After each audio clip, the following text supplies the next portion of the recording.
Hello.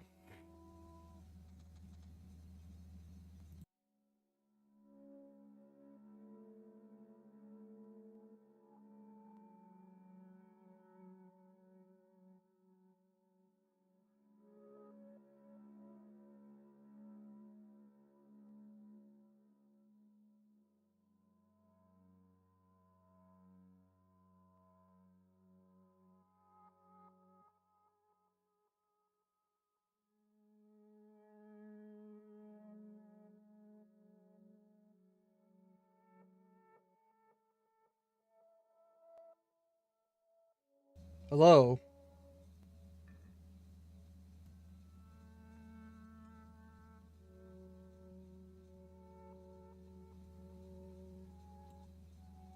You guys probably hear my P.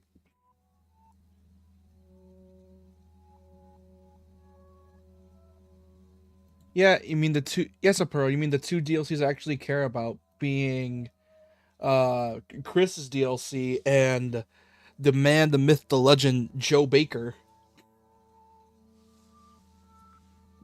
And I'm gonna marathon both of them, mainly because they're both short enough for me to easily get through them, and also I can easily just binge them in a single time.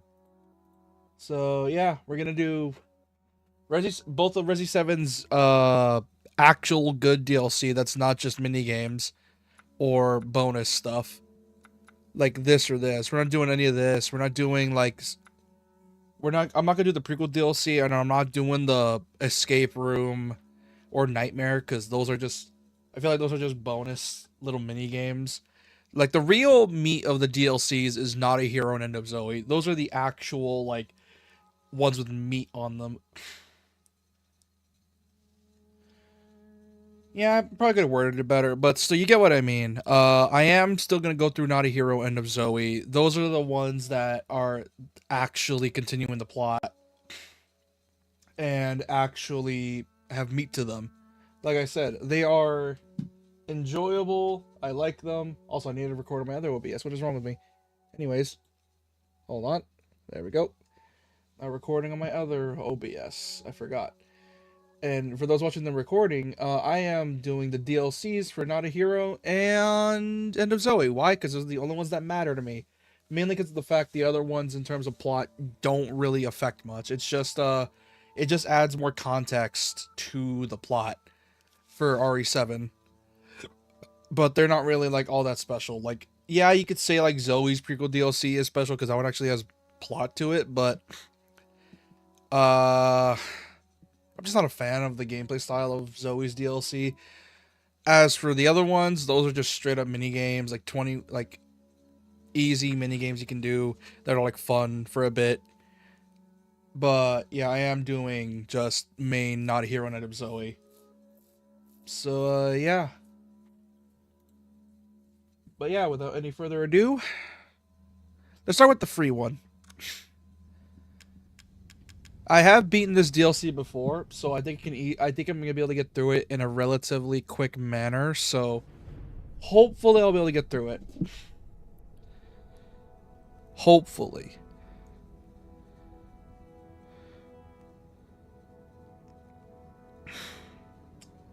So yeah, this is gonna be interesting.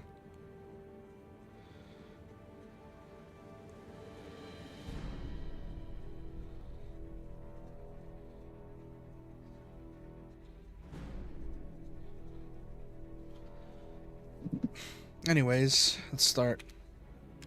I'm not doing professional because I don't hate myself. I'm doing normal. Such a weird DLC story. You get the bad end by doing what you would think to do in the kind of scenario, but the true ending is stooping around and putting the pieces in place for Ethan.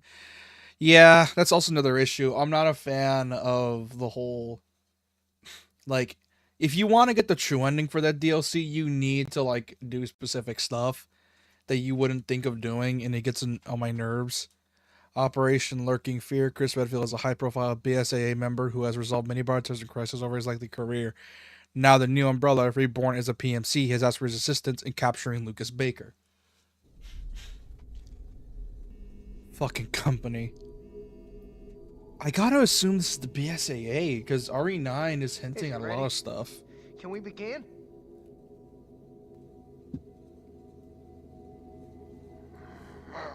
What you doing? I can't help it, man. We've got work to do. Also, making the game slightly louder. Up to here should be good. Alright. Now, time to get rid of this, let's get rid of this little bastard.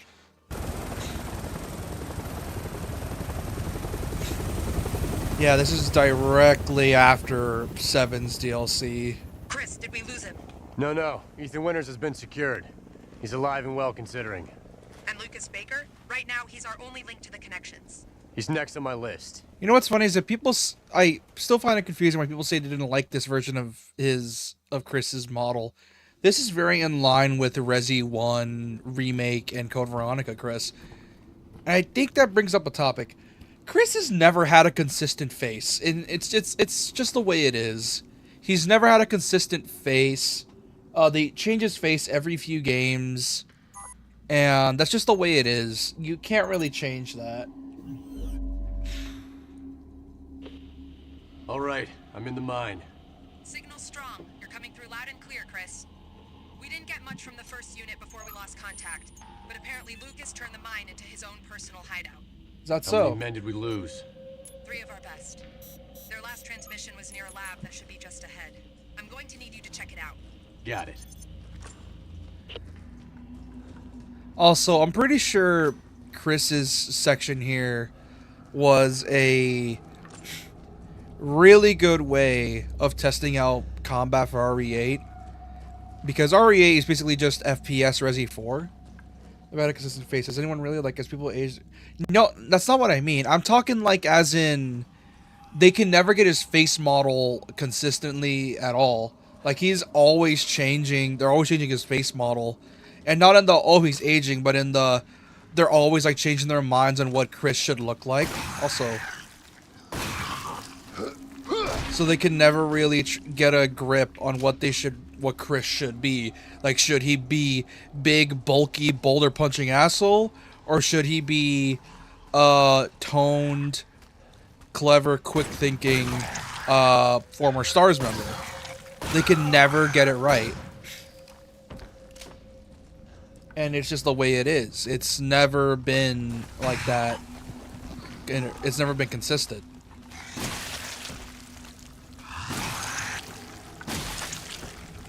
Man, I wish I liked the weapons in this game.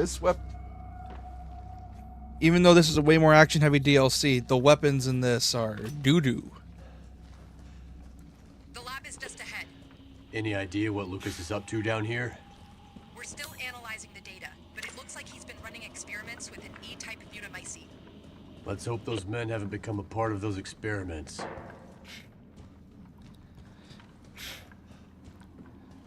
And this is coming from a guy that's played like most of Resi at this point. Literally all of them now. Or at least all the ones in the remake saga and 5 and 6. And even then, like, they can never get a grip. Because I played a bit of Code Veronica, and even that facial model is different. Like, 7's is based off of Remake 1 and Code Veronica. Whereas 8 is based off Resi 5 and 6, Chris. Capcom just never choose. They don't know what to pick. Anyways. Here's the dead men. I'm getting you out of here. Leave me. It's too late.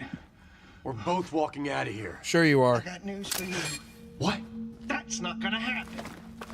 Oh, I wouldn't do that if I were you. Now, you can try and take that off all you want, but I'd advise against. My hand might slip and... Lucas! Oops. Now, here's the deal, Chris. You don't follow me, and I don't bounce your head off the ceiling. Oh, the same goes for your little soldier brains, too. Adios. Muchachos. God. Here's the thing what's so funny. Fuck. This is the funniest thing, all things I'm considering. picking up airborne spores. It's the E-type mutamycete. And Mass will I switch find this so funny. automatically to rebreather mode. And it's the Even if run fact your that oxygen tank to be safe. this is the first time we got to play as Looks like Chris you're clear of any after contamination. God knows how many years. Like, I don't know, 4 years. This is the There's no first time we got to time. play as him. I don't want to give that 4 or asshole a 5 head years, maybe. I start. think the DLCs came out in Understood. 2018, Just be careful. maybe 2019. But yeah, it is so funny to me that they gave us the ability to play as Chris, and considering what Chris has went through, and I remember reiterating this a while back. It's the same reason why you can't have Leon as the MC or Claire as the MC anymore, or any of the old guard, because they just make the game not scary. Like, I know for damn sure Chris is gonna get out of this. Why? Because Chris is just built different, and Lucas is like chump change. He is nothing to this man. Like, Lucas, yeah, he caught him by surprise, but other than that, Chris has been through way worse. Like, he has been through significantly worse. This is nothing.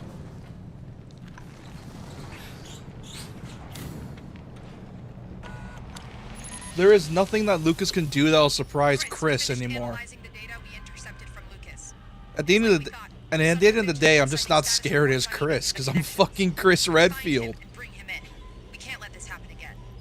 I am the boulder punching asshole. I am him, literally. Maybe the BSAA is convinced. If they weren't, I wouldn't be here. But working with Umbrella is going to take some getting used to on my part.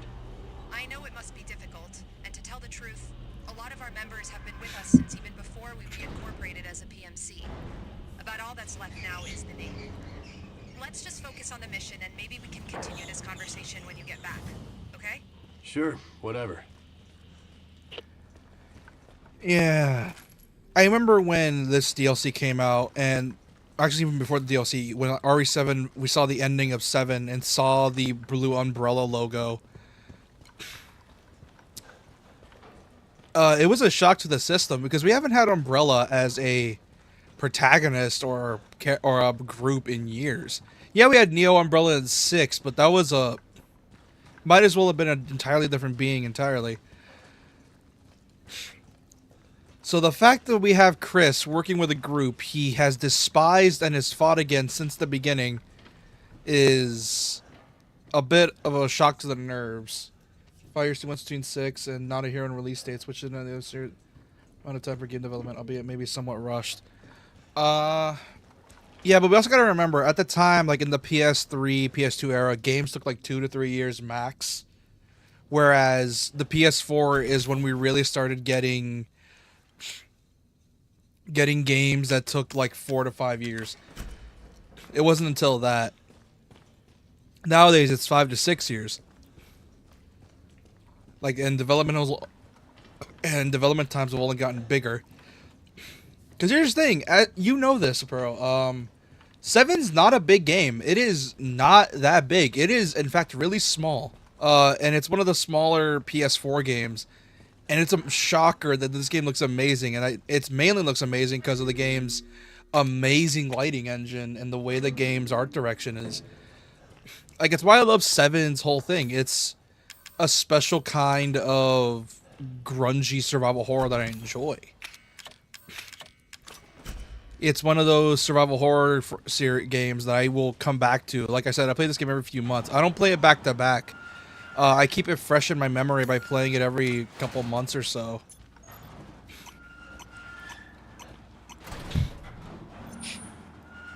So, yeah.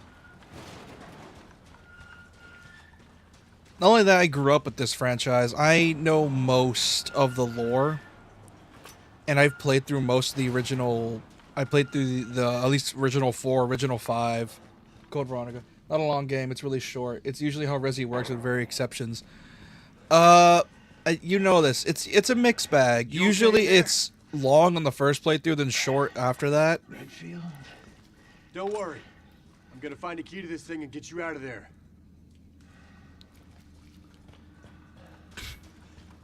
And I get it, Capcom intends it for that, and it's why a lot of the design docs... And I noticed a pattern when Capcom's making Resi, and it's a very specific pattern, is that when they're making the characters and all the monsters and all the like the environments, they're always going big and then slowly scaling it down until they feel like they have enough meat that it has enough meat. They scale it down to the point where it has enough meat to not mess up the game's pacing. Because if you didn't know this, 7 and 8's development cycle, they were intending for there to be a lot more. There was going to be a lot of, like, the bakers were going to be more than just Marguerite, Jack, and Lucas. Zoe, I think, was going to be an enemy at some point, but then they changed her whole thing to be an ally. There was going to be like an aunt and an uncle that you have to fight as well, but then they removed that. Then there's 8, which in my opinion, I'm kind of upset they removed the grungy in exchange for 1960s classic monster horror, which fitting considering it's fairy tale roots, but I'm still a bit miffed that they had to like tone down the designs. I remember Capcom explicitly saying that the reason 8 turned out the way it did is because people were like, 7 scared too many people and they never finished the game. We at least want you to finish the game, so we have to tone it down. And that's how we got Dimitrescu. So, yeah. And here's the thing, like 7 still kind of scares me. Kind of. I say kind of mainly in the fact that like most horror games, you keep replaying them, they get less scary as you go on.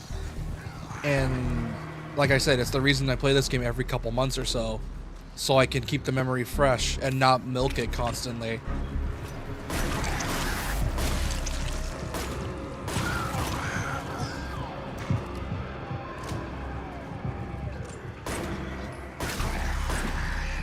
Hold on.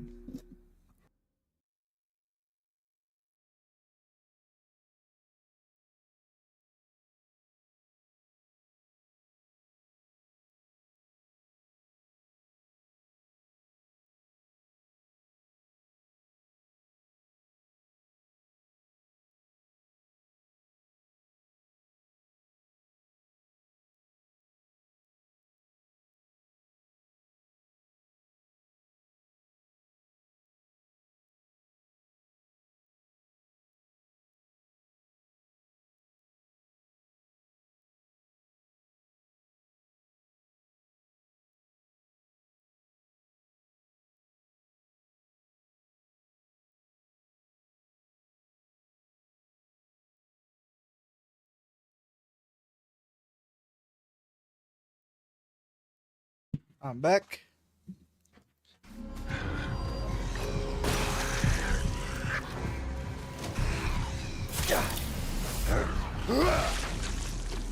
Yeah, they were definitely experimenting with the combat for 8, because this is very much RE8 coded, or at least 7.5 technically.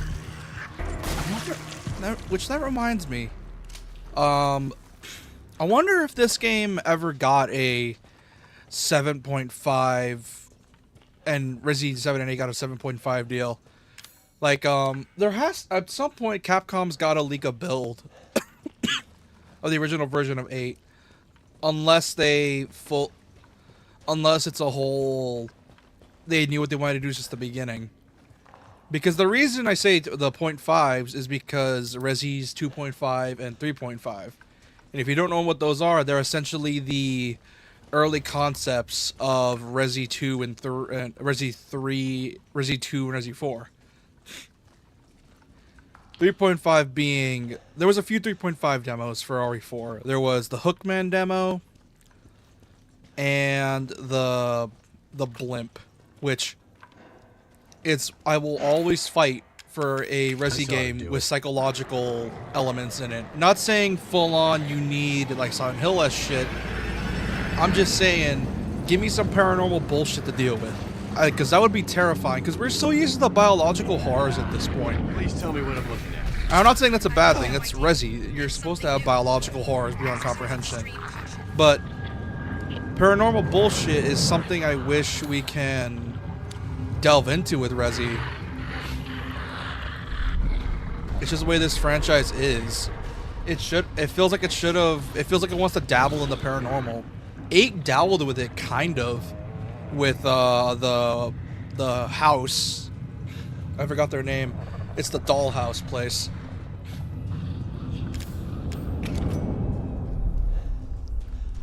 But it is clear that they want to try to implement paranormal elements in future games.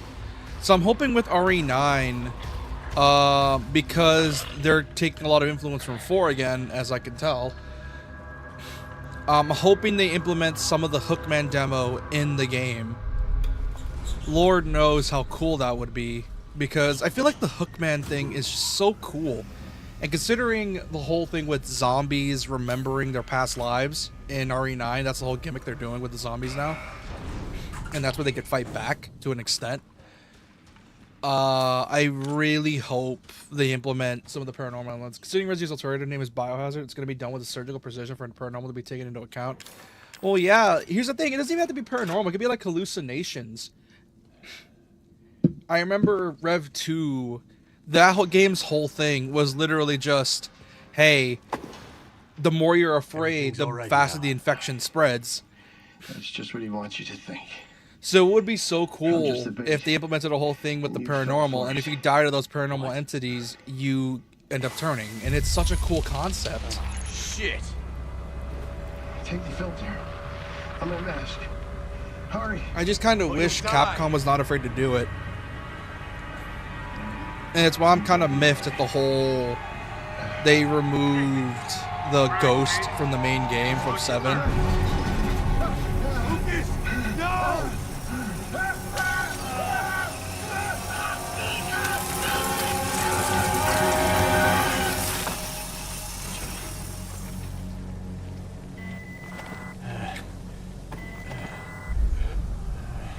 And I just wish they kept the ghost, because here's the thing, they're not afraid to deal with hallucinations. The end of 7 is just one giant hallucination.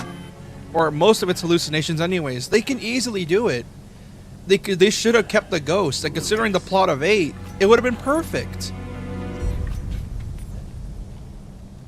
Like, it would have been perfect for the plot of 8. I don't know why they removed it. Like, maybe it could have been spoiler reasons, but hey, it would have been cool because it would have gotten people theory crafting on what the mold can do. What's the extent of the mold? What can it infect? How does it infect you? And what can it do to your psyche while you're infected? It's such a cool concept. I wish they did more with it. Because the idea of a Resi infection causing you to hallucinate in order to turn you is such a cool concept in Resi, and I wish they did it. Because it adds tension. And I get it, you can't do that with the old guard as a protagonist, but hey, Resi's all about getting regular dudes into shitty situations. They can easily do that.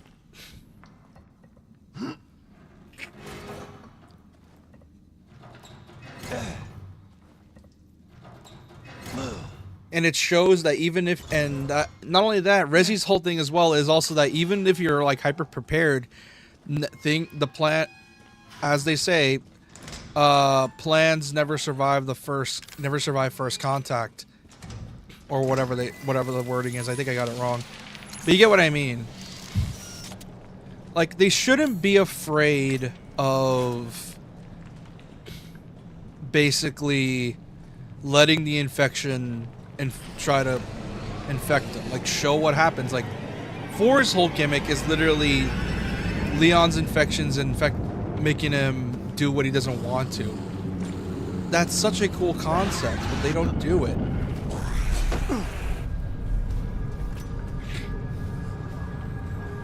And I wish they did more with it. It sucks, but what can you do? And like I said, the reason they toned down 8 is because they went too hard on 7. And it sucks, because you play horror games to get scared. And I get it, Resi is technically the franchise where if you want to get the horror games, you start with Resi. But, I mean, that's the whole point. Resi is meant to help ease you in. But at the same time, you can't let the scares be stopped because of it. Like, come on. Like, it would be so cool if Resi was just, like, decided to just go ham. Like, even if people get scared. Well, I mean, that's the whole point. We're getting a surge of horror games as of late, and most people are playing more horror games now than ever, so Capcom should take advantage of that and just go ham on the horror.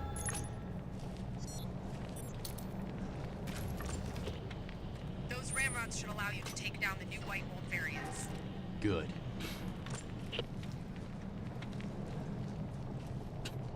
I'm gonna save these. I don't want to save it for the big guy.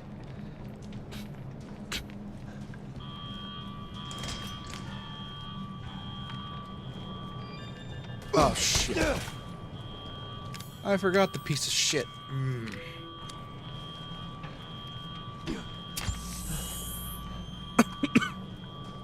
I forgot the piece of shit. Wired them.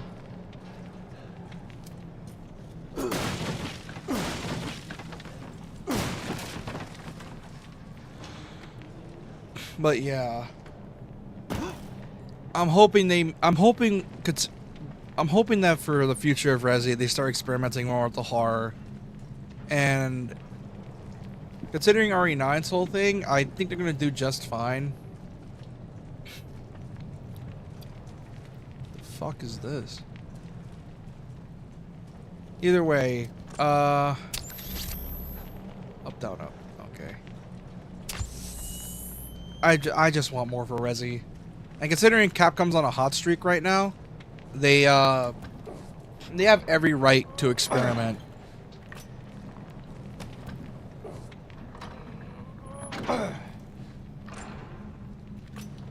I fully want them to engage with this series and to go full ham with it. Also, fuck these things. Nope, nope, nope. Fuck off.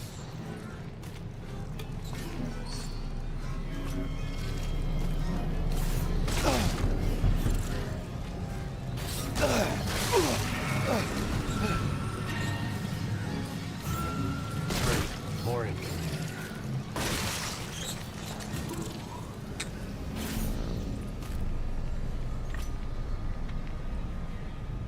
Man, 7's. Resi has two main themes across all games, showing why biological warfare is an enemy is a bad idea, and showing how humanity can fight back against such problems. Yeah, but also shows how cruel humanity can get and how greedy people can be, considering the whole, you know, everything happens because greedy people are fucking psychos and want to sell bioorganic weapons to the highest bidder.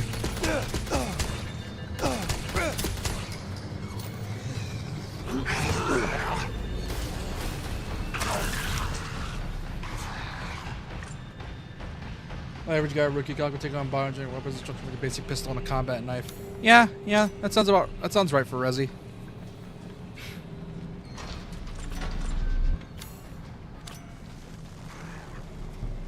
Like I said, I don't want them to be afraid to experiment and show them how fucked up things can get in the world of Resi.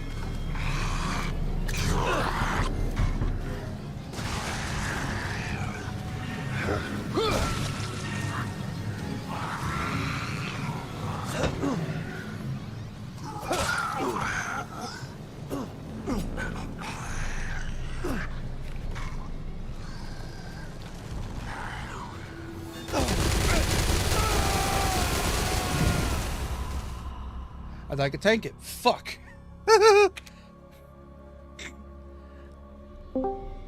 Hey, bro.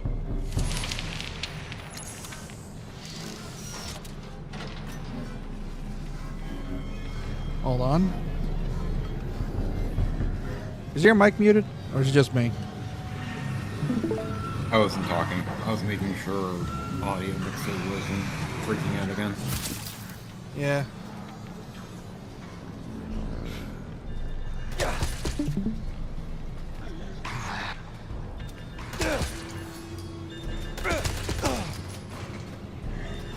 Man, this section sucks. Absolute ass.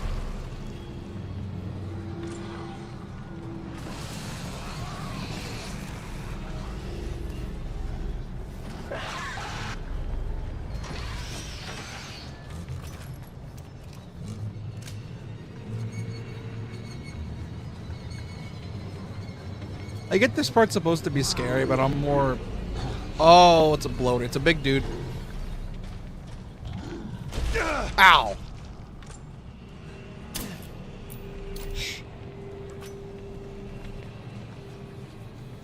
I still find it funny. I still find this DLC's premise so fucking funny. Of the whole Chris fighting a psychopathic dude. When it's clearly not the first time, and it's not going to be the last. Oh, neat. Antique coin.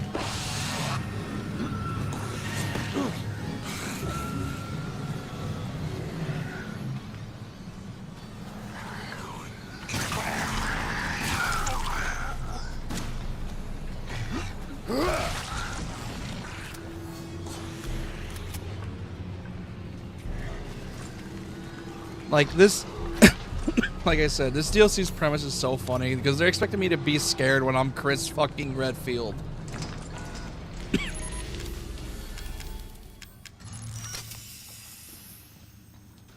Like, you basically gave me an insta win button. Why would I be scared?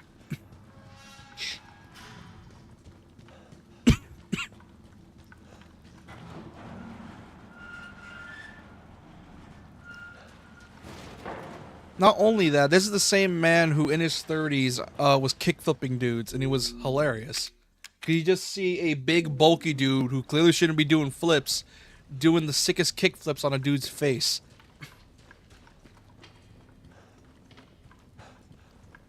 Which is why I'm a bit miffed. Marvel just got weird that I think Resi 7 specifically has unironically the strongest enemy identity. Because, like, it's all molded. There are very few variations. And it's not like your generic zombie. Like, when you think of the enemies of previous games, like, you think the zombies of, like, 1 through 3 or the Plagas of 4, where there are so many variations that you end up encountering stuff that's not those. But then with 7, you have the molded, which are almost all the same. And what very differences there are still tie them very closely together through design. Yeah, that's one thing about 7 that I also love as well, is that, and I mentioned it earlier, it's why I love it that Resi experiments. Because the molded are a unique take, because I think it took some notes from Dead Space, actually. Because if you don't know Dead Space's whole design philosophy, is that enemies can come from anywhere at any time. The thing is with Dead Space, it got predictable because you knew they either came through vents or from around corners.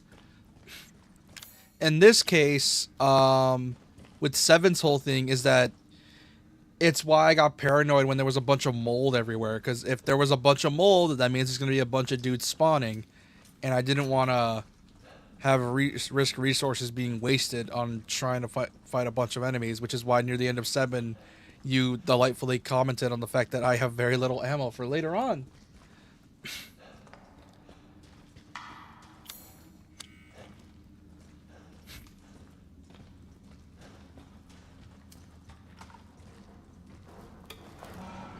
Well, I'm in 33 minutes. Jesus Christ. I'm already what? More than almost halfway through this DLC?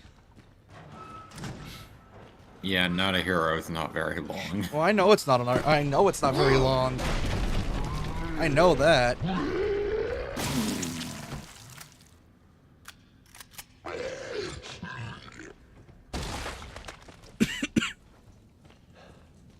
And it's probably why I'm going to be able to blaze through these 2 DLCs so fast. Ironically enough, 7 probably has the most actual DLC that's content. That's not just cosmetics or microtransactions. Because Rev 2's whole thing is that a lot of the microtransactions are either based off raid mode or 2 DLCs the game had, and I hate both of those DLCs. One is you could beat it in like 2 minutes, and the other is hide and seek, and I hate Rev 2's hide and seek mechanics. ignoring how Rev 2's later episodes past the first are treated as add-ons in digital stores and whatnot. Oh shit, be right back.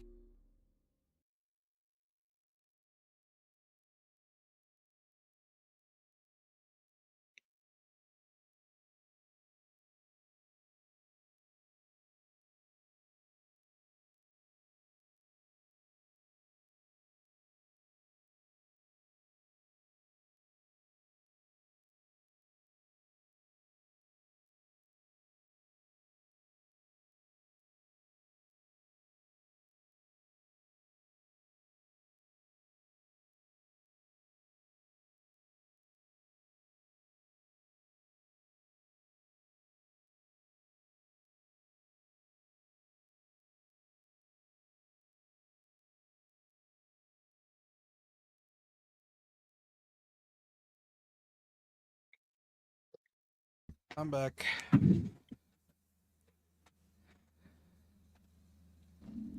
But yeah, like I said, Rev 2 is weird to me.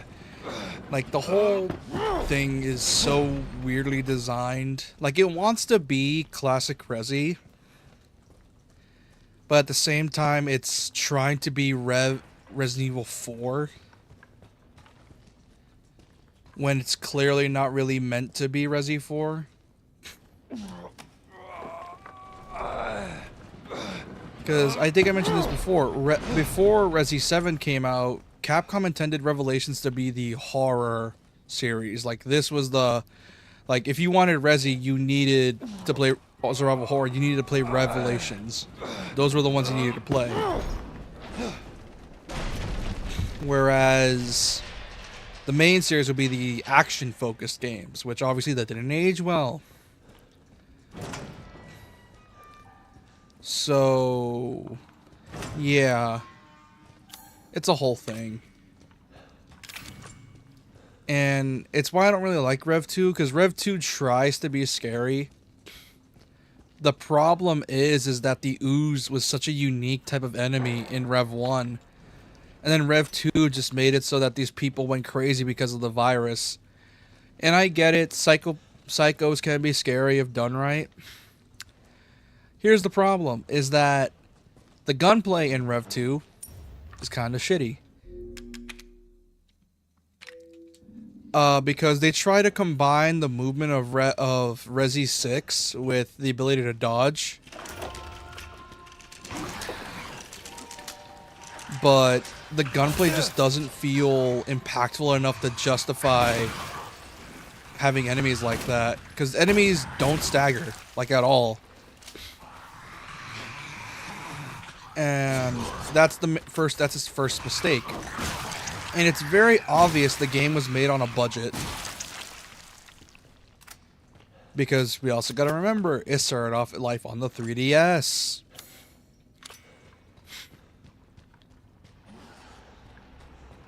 So, obviously, they weren't gonna be able to do a lot with it. Because it was still considered a spin-off. And the reason the first one even looked great is because they pushed the 3DS to its limits. And it's why Rev 1, in my opinion, still looks great, even though it was a 3DS title.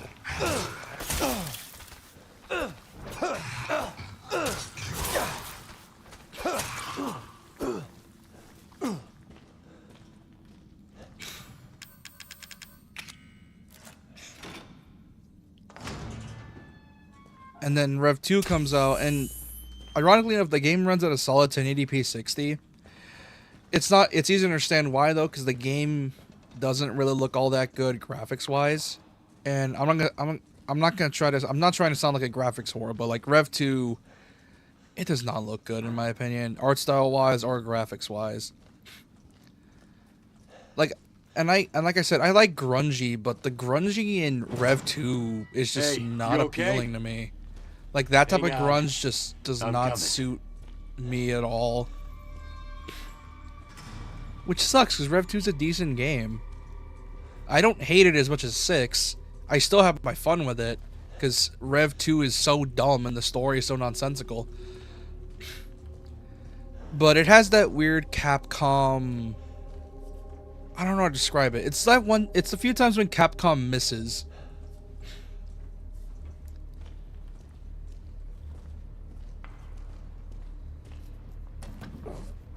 And essentially, the game, well, yeah.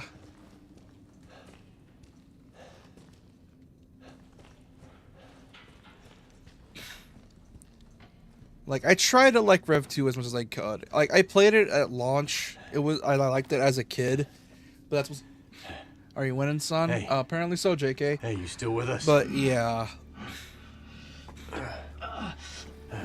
Whereas Rev 1 is a more thought out experience. I was beginning to think we've been left behind. I always forget how early JK wakes up for his time zone. Like, it's almost 6 where he I is. think we can get out this way. Well, still like 19 minutes till, but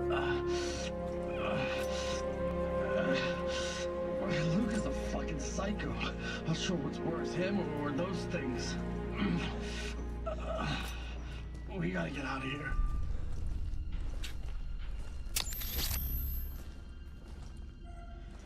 Over here. We can get out. Up through there. Oh, fuck. You gotta be kidding me. Fuck! Fuck! Fuck! Get this thing off me! They'll die or turn on you.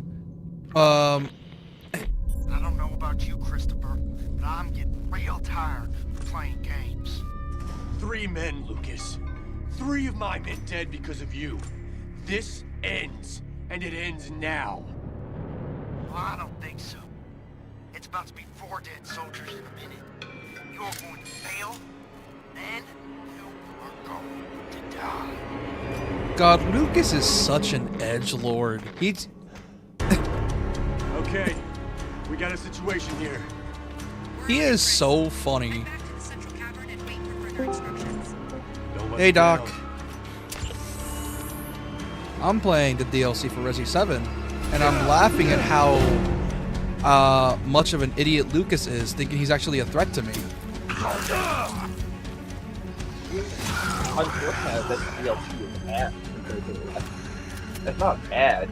It's what it knows. And knows. Like, End of Zoe is just funny because it's literally just punch out. Yeah. Even then, I would say that I like Daughters more than this. Like, Daughters is just a puzzle game Chris, good news. that you do once and you get actual story. And there's like 2 endings. You might be able to deactivate the bomb by freezing it. Where are the canisters? The storage space in the mine port area. Through the red shutter. Yeah, like, I like the DLC, but it's mainly because I'm biased. Because, I find it funny. Because Chris's DLC makes me laugh at the whole, oh, look at this, Lucas is being a psychopath. Ooh, he's scary. Dude, motherfucker, I'm Chris Redfield. What makes you think I'm supposed to be scared? And then there's Joe Baker, which, the absolute unit. Yeah, in this point in the story, Chris is the #1 fighter of BOW. People love Leon more, but he's done less, I would say. Yeah, like, Chris has been in, what? So he's in 1, Code Veronica, technically, yeah. I'm blanking on. He's in some side game. Rev 1. Rev 1. Yeah. And then, yeah, of course, 5. You know, yeah. 6. 7. 8. Leon's been in 4, 6. And technically, Gaiden. If you want to count Gaiden. The liquid nitrogen is just beyond that room. Yeah. The Game Boy Color one. Leon only wishes he has the gunplay Chris does. RE9 says differently. Because Oh yeah, well, I made a joke about it in the Discord. Join the Discord, by the way. Join the Discord. But it's very Dead Space 2. It feels like Leon weighs 2 tons and he is a mass of old, I'm done with this, I'm going to kill you energy.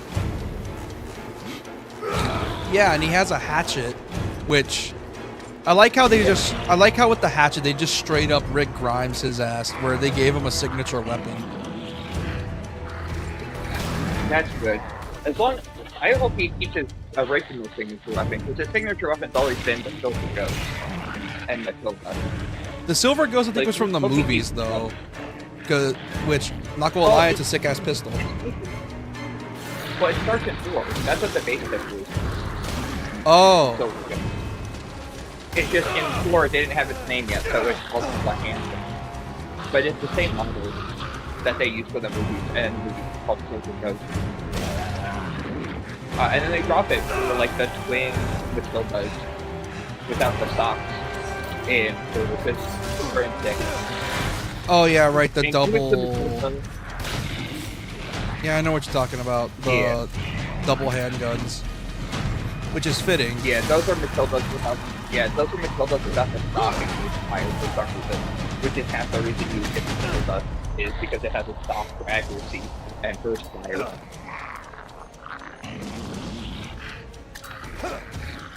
Yeah, 2 it's Matilda, 4 it's Silver Ghost, 6 it's Matilda without the stock. Movies it's Silver Ghost. And I think you might even get the Matilda in.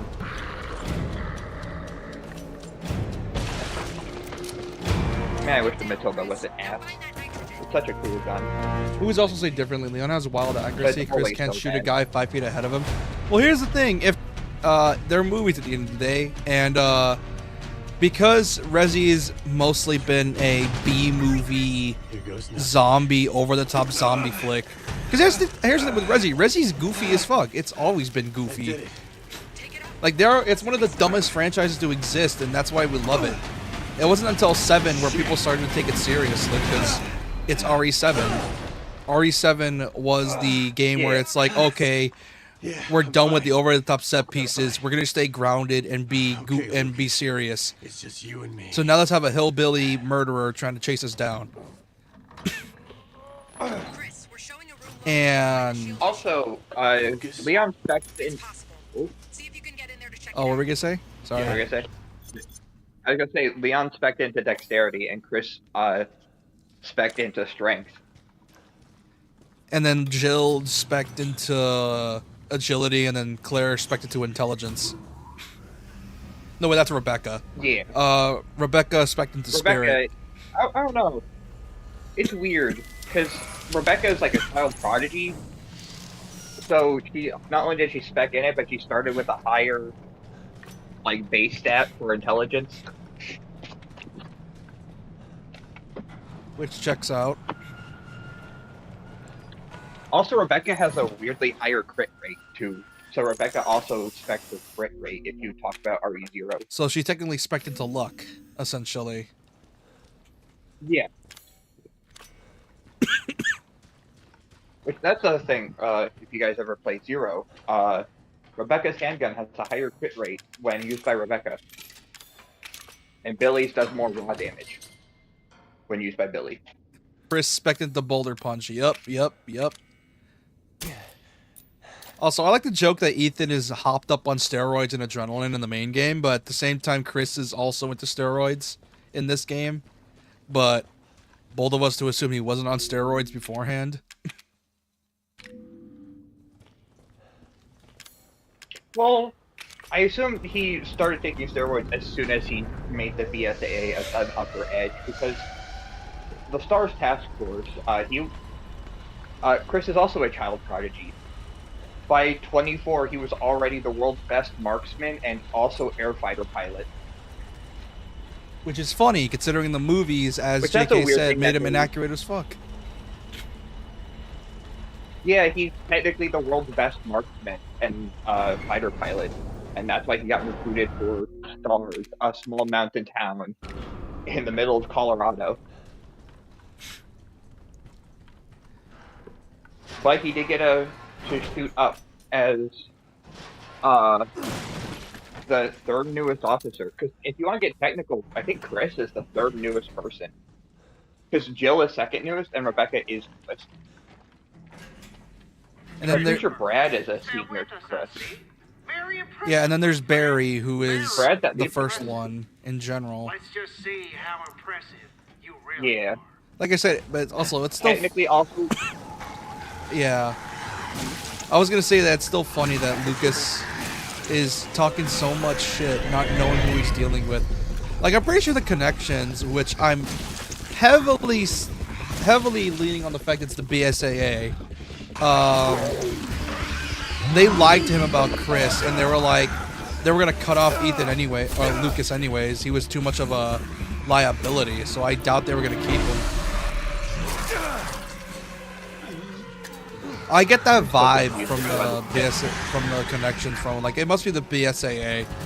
Like, I fully believe they're just gonna yoink the mold samples from him, and then after that they would just kill Lucas because he's too much of a loose cannon. I still wonder about the rest of the people in the BSAA that we don't get to talk about, because we're not going to Africa anymore, right?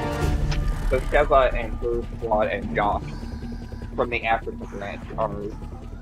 What are they doing? Is the BSA also either there, or is it just America? And potentially Europe? I'm guessing after RE5 I'm guessing after RE5 and 6 they expanded the BSAA, because of course they would. After dealing with arguably one of the worst villains in RE history and one of the worst pandemics in RE history, I'm pretty sure the BSAA was expanding everywhere. But the thing is, though, if you're accounting for the timeline, there was so many events that maybe the reason the BSAA even started using BOWs in their units is because there was so many events constantly happening, and they were running low on manpower because of it. Also, no offense to the rest of the BSAA, but the BSAA is actually really bad at fighting them.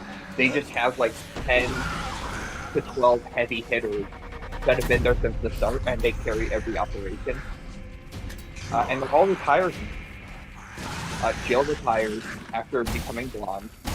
Barry retired because he's fucking 70 years old. Rebecca became a full-blown scientist, but she doesn't work there anymore. I'm pretty sure. Before Jeff was in Africa. Chris started Blue Umbrella.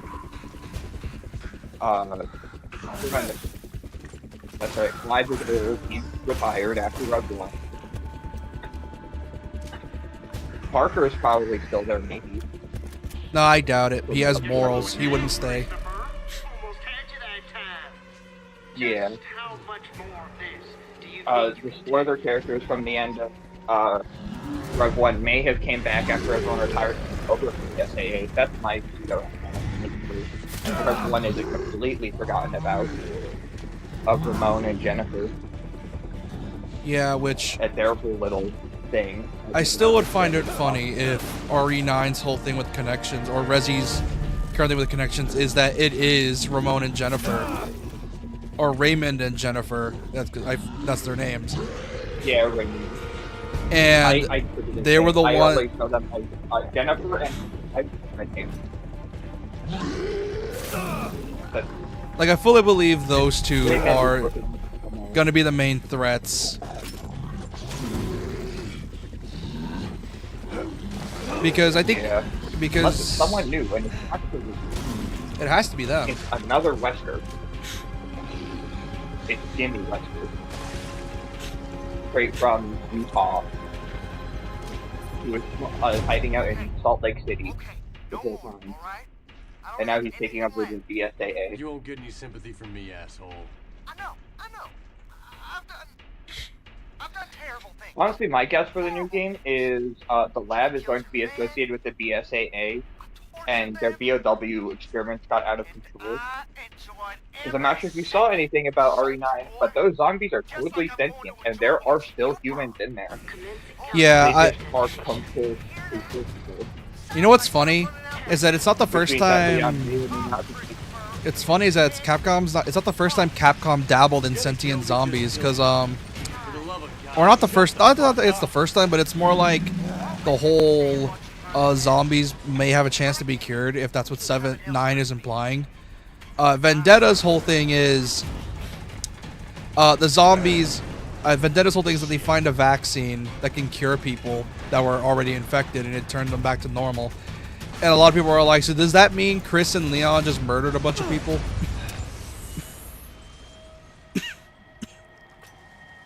Which is...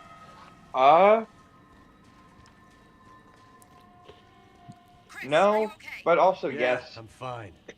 We managed to intercept an email Lucas just sent out. They had to do what they had to do, essentially. Also, Vendetta is probably the weakest of the CGI movies. Cost me some time. Cost them a lot more. But I can I still need to get watch that them. I've data only to you, watched but where fights after that? Damnation. Dead. This Death might be our Island chance. is Who cheesy do you send it to? popcorn fun. After all, you saw the clip I sent of the whole Leon does a useless backflip. Yeah. Like, no, everyone does a useless flip. Well, they all do useless stuff. Yeah, Rebecca, which is like the only movie that Rebecca's in as a fighter and not a scientist that shows up to diagnose cures and viruses and tell you exactly what strain it is. And I think she does like the useless like 2-foot slide underneath the tentacle that would have missed her anyways. Yeah, I think that was her. Because she's like in the back corner with Claire, and Claire does a flip, and Rebecca does like a slide, and it wouldn't have hit either of them. Which is funny as hell. And then there's Leon, or I think it was Claire. Like no, Leon jumped off a rail and then jumped over it. Fun fact: that movie takes place in 2015. And but unlike the Rev games, That's what, right? those movies' plots are basically done, to my knowledge, because they were building up to a plot. Infinite Darkness is separate. Gunrunner Roots on me, his enemy can't fucking aim. Oh, that's Vendetta. Vendetta is the one with the Chris can't aim for shit. I saw someone describe that fight scene, and it was the best description ever. They described it as what if it was a COD battle or a COD gunfight, but there was no aim assist, and it was perfect. Is Vendetta also the one where Chris and Leon team up and Leon's driving a motorcycle in Yep, the woods? yep, that's the one. Oh, yeah. It's He great. ramps over some zombies to land next to Chris so they can do like an army of two back-to-back style like fight.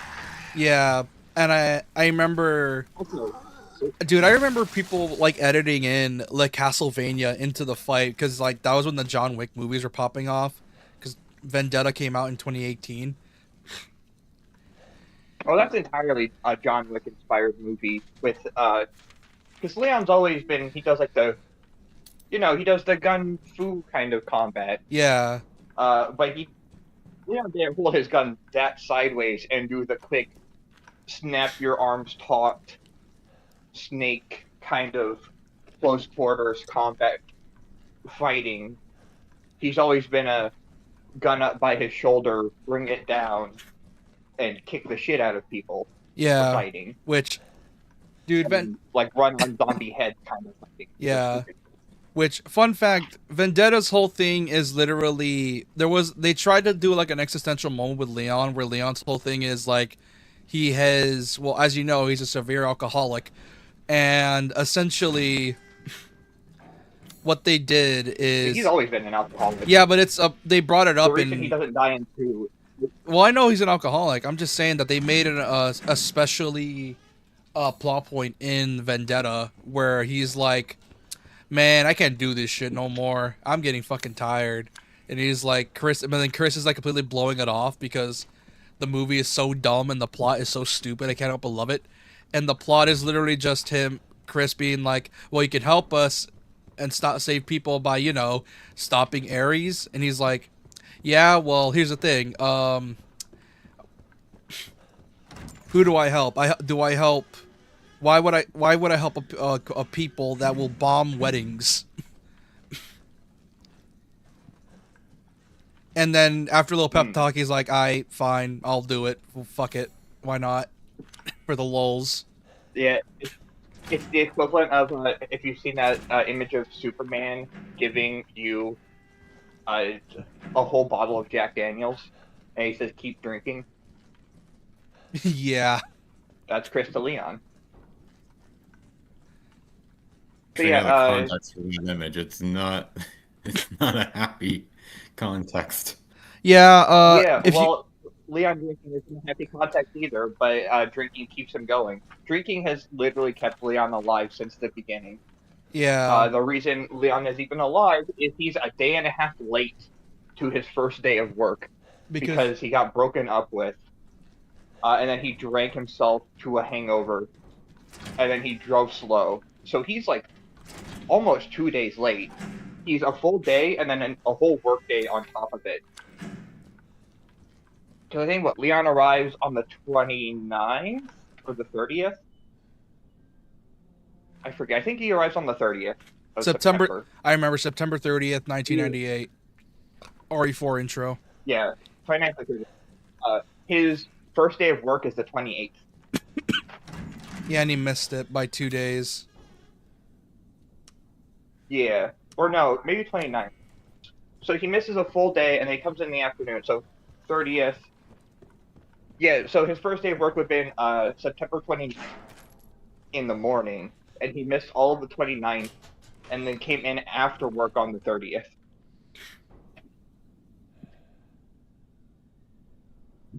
And because of that, I think Jill's takes place on the 28th or 29th as well. Yeah, 28th.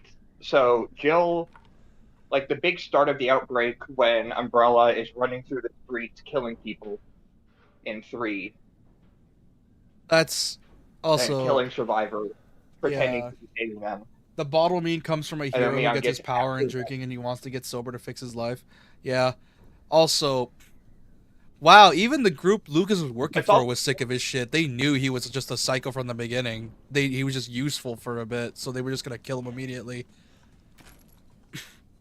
Also, Six-Pack might be the drinking god from Lovecraft's story of our entire universe is in the dreams of someone else. Lucas.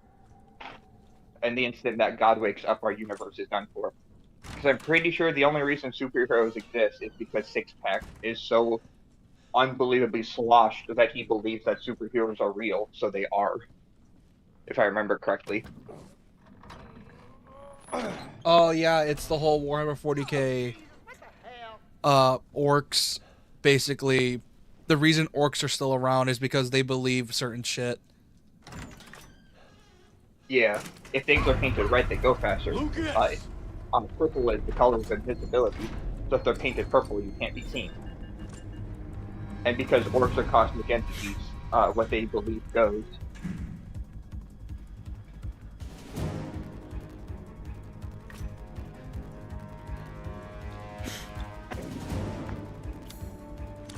Yeah. Also, I still find it funny that, like I said, I fully believe it's the BSAA involved in this shit. I fully believe that they were trying to use Lucas because he was somewhat smart. And also because of the fact he was looking for a buyer for the E-data. Here's the issue, is that, he is a narcissistic douchebag that thinks because he's smart, they're gonna keep him alive. No, they won't. He is an infected BOW in the making. They would not trust him for shit.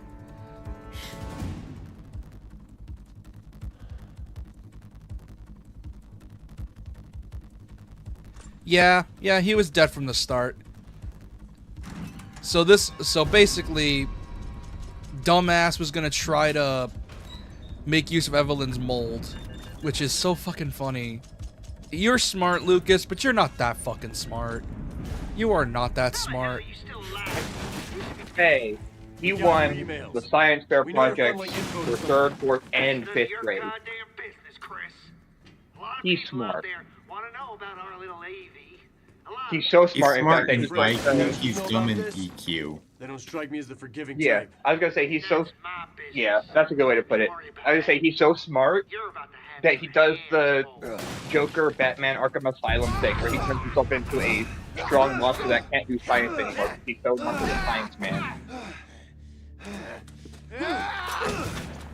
There's that, and like I said, he's dealing with fucking Chris of all people. I don't know. And the I thing mean, is, he's smart enough to try and ambush it, at least. Believe it. It's over. yeah, only for it to fail miserably. too. Because not only that, like I said, Lucas is a narcissistic psycho. He fully believes that he can make it out of here. Because he's like, because think about it. Well, I think in his mind he's like, hey, I'm infected with the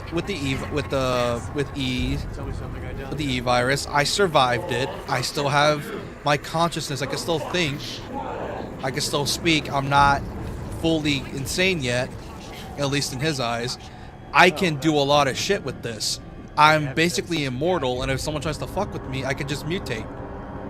The thing is, though, Yeah. he made too many enemies in a short amount of time because of the fact that he was going to cut off with the connections, and he made him an enemy of everyone in the world. It was only a matter of time until someone like Chris showed up. He, like I said, he is... Yeah. But you also... It's why I say he's one of the few Arya also- villains that don't make it far at all. Like, this DLC's an hour. He only survived and got this far because of the fact he dealt with people that couldn't fight back. Chris can, and he's fought way worse than this guy. Oh, sorry. So, I think there's a little bit of context missing in the fact that this is a Louisiana farm boy who might not even had to do any work, considering, what is it? I don't know how Jack Baker got the money, but considering it's Louisiana and they live in a mansion, it's probably old money. And He's never spoiled. lived a day in his life and got whatever. He's spoiled, does whatever he wants, hasn't had to see the outside world, and in his eyes, he just punks the person that killed his very obviously stronger than him dad. If he wasn't scared of his parents and how much stronger they are than him, he would have left a while ago. And he got away scot-free and proved that he's stronger Than his than dad. everyone else. So he's probably like, I can take on the world because I am the strongest, I am the biggest, and I won. Only for him to And I have all these. yeah, and he's I am in my untouchable state. And he doesn't know who Ultra Redfield is. He's too selfish. not only that. He's thinking his kryptonite. I think also another thing as well is that I think I mentioned this before, and if you watch Infinite Darkness, which I recommend you watch that, it's a really good take on like bioterrorism and how the world sees it in Resi, and he gives context on how the world works in Resi, and it's good world building for the series. It gives really good context on why bioterrorism isn't taken as seriously or was stopped all that often, because they were isolated events. A lot of it was isolated. It wasn't until 6 when things got crazy. What happened if T-Virus got injected into Dead Space zombies?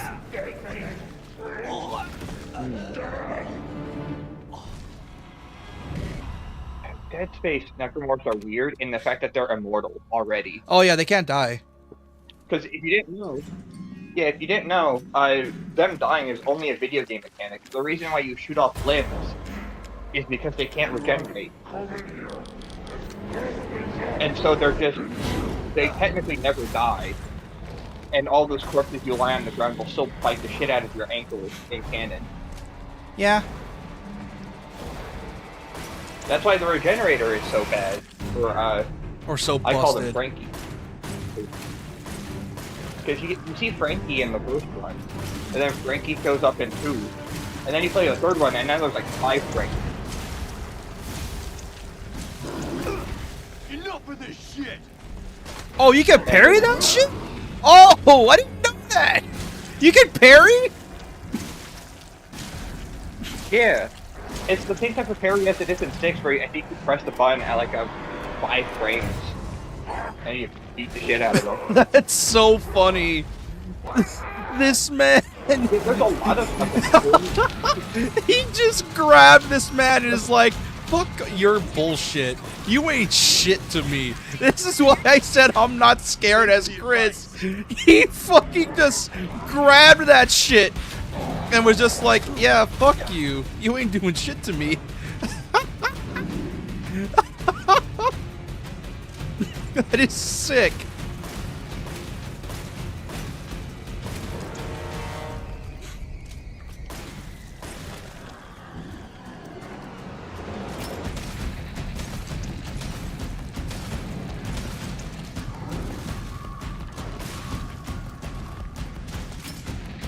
Like, that is so fucking funny.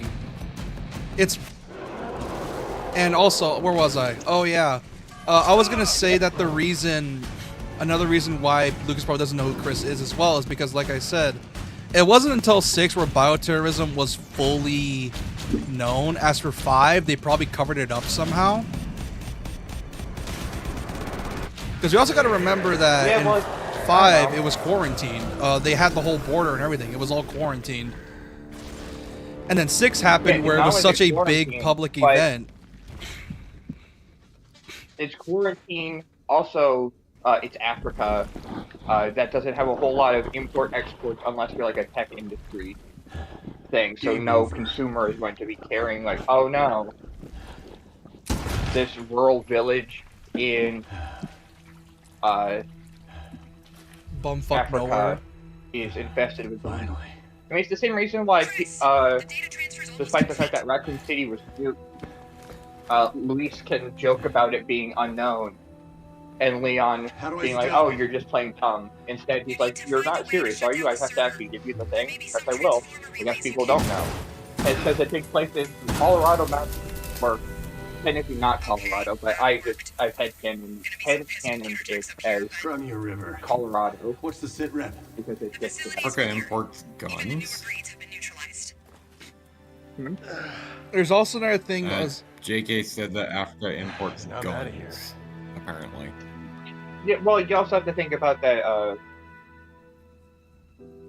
lots of, pirate activities in certain parts off the coast. Wars, there's always new warlords popping up. Think we did any good here? And it's always fueled by, like, any guns that they can get their hands on, really. Hopefully. Yeah. I mean, it's not put in the best way without making it seem like Africa is the worst place I'm on in my the way. world. Yeah. And then there's 'Cause there are 4, which... in there. 4 was also isolated, mainly because of the fact that literally when you get there, it's a village that's not really all that important. It's in bumfuck nowhere. Not only that, the virus was inside people and people were pretending to be normal, so even if people did pass by, they would just assume it's just a random villager. It's not until the end of 4, and not only that, the end of 4 takes place on an island, so it's isolated to the point where no one would know about it unless you were like Leon or the government. Like I said. Yeah, it's how did Umbrella get away with there being 8 labs in Raccoon City, and they're underground. They're isolated. No one's gonna care. Now I think it's 8. Now there's 5 labs. Hillbilly Joe, let's go. But yeah, and what's funny is Infinite Darkness. If you think about it, Resi 6 is kind of Leon's fault, because here's the whole plot with Infinite Darkness. I think I explained it. The whole plot of Infinite Darkness is, should the world know what bioterrorism looks like so they will prepare for it, but at the risk of people like corrupt governments or corrupt PMCs to use it to like do their own needs, or terrorists, or do you hide it and save the world the suffering, but at the same time when a big attack hits, no one's gonna be prepared for it because no one's never seen this type of thing before. I'll send help. Don't bother. And that's the sort of dilemma Infinite Darkness brought up, because the main villain of that movie is he's seen bioterrorism firsthand. He's seen the zombies, he's seen the bullshit, and his whole thing is, I want to show the world so that way when we're prepared for it, we can fight back. And then Leon's like, no, what you're doing is exposing the entire world, including all the bad people, to what you are. Evie, please. and because of that, you're going to give people ideas of using BOWs in wars and to attack people. The issue is that Leon is dumb, and he already knows that despite what he does, there will continue to be bioterror. Otherwise, he would be out of a job. Yeah. So it doesn't matter if the public learns or not. That's her, all right. Yeah. Hell, if anyone Googles anything about why did Raccoon City get nuked, it's biological experiment released by Umbrella with Doc's tank. So everything. What God's name have you done? Oh, so a little fun fact before we continue. I remember seeing a comment saying that it's heavily implied Joe and Jack were in the military together. Oh my goodness. And someone was like, if he was in the military, then why couldn't he be nice to the Blue Umbrella? And it's like, well, here's the thing. Would you be calm knowing that there are two very sketchy dudes in not common civilian gear looking over your daughter with guns and, you know, clear looking sketchy when they're not supposed to be here? Like, why are there just two random military dudes standing over your over your niece? After the whole bullshit, why are you here? Yeah. What kind of help? So it's like, no shit, he would be sketchy. Also, if you take it all into account, he's a Vietnam War vet, is the thing. He's like 50 years old, 60. Who you people are? He's very clearly Vietnam. Vietnam was probably one of the most traumatic wars for the people due to unseen threats. Yeah. You don't understand. The most accurate depiction of Vietnam is, surprisingly from what I hear, Forrest Gump, because you don't see the enemy a single time. You see gunfire come from the bushes, and people are dying, and stuff's exploding, and shit is on fire. And people are dying, and you're gonna maybe get out barely. And then he shows up, and his granddaughter, or grandniece, just regular niece. His niece is now a Final Fantasy person. And she is in like white crystals and crystallizing with two guys with M4s and full like night tech, night vision goggles, bulletproof vests, coconut pops. And also your entire city is surrounded in, or your entire like county is surrounded in a like Godzilla-sized concrete wall. Yeah. Of course he'd be sketchy. That's the type of thing that would give a Vietnam War flashback of, oh, I'm now going to be bombed again. I am going to fight back with my own two hands as I live as a hermit. He also hasn't seen his family in like 10 years. Yeah. So he's also 10 years or so isolated in a shack in the middle of nowhere eating grubs and killing crocodiles. Yeah. He's a Florida man, even if he is in Louisiana. It's fair. He's from the Bayou. It's also heavily implied that some fans like to theorize that he also fought alligators, like he was a alligator wrestler. We're gonna fix this, Zoe. You're my family. And I find that he physically has one strung up in his yard, hanging by its tail. Yeah, there's even a skull over here. That's the molded body. Yeah, not only that is that. Yeah. I think you're probably right in him being pushing 60, because Jack, it's confirmed he's 55. So Joe might be like pushing 60 or is 60. And him having a beard. Yeah, Jack is the little brother. And it's a significant amount of age for Joe to always rub it in as little bro. And what did they do to you, little brother? Ah, yes, the M21 shotgun. I'm not going to use it, mainly because I don't want to cheat. Extreme challenge timer counts down faster while Also holding Joe this Baker. item. It's just more fun to punch stuff. Oh, yeah, it's Joe Baker. Also, yeah, why would you... fun fact. I recently managed to remember saves. Oh, fuck you, game. I ended up looking up VTubers playing this game because apparently, for some weird reason, there was a small resurgence in the VTuber streaming community. And they were playing RE7, and I found it so funny when they saw Joe Baker just going ham. And also, it's very clear the voice feels like. Oh, sorry. I say it always feels like there's something for every video game for VTubers. It's almost like video games are always being played, and every year someone popular discovers it. It's like, oh, I've never played a Resident Evil game before. Time to play Resident Evil. You get like 20,000 people watching Limes play the most fuck ass shit you ever seen, while Vinny talks in the background. It also gave me an idea on how censored this game was in Japan. And I'm not, and because there were two streamers that I watched in the compilation. There was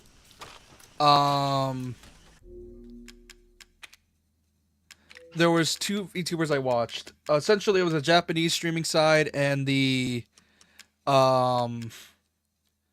English streaming side. Because there was a reaction of the Jack Baker joke ripping off his fucking head. It's changed in the Japanese version. In the Japanese version, Joe just snaps his neck, and I'm just like, lame. I think that, I don't know. The head rip is the least important part of that scene, I'll be honest. The head rip, sure, it implies that he can regenerate more later, but like, it's all about the power bomb, man. Oh, dude, that fucking power bomb bomb was sick.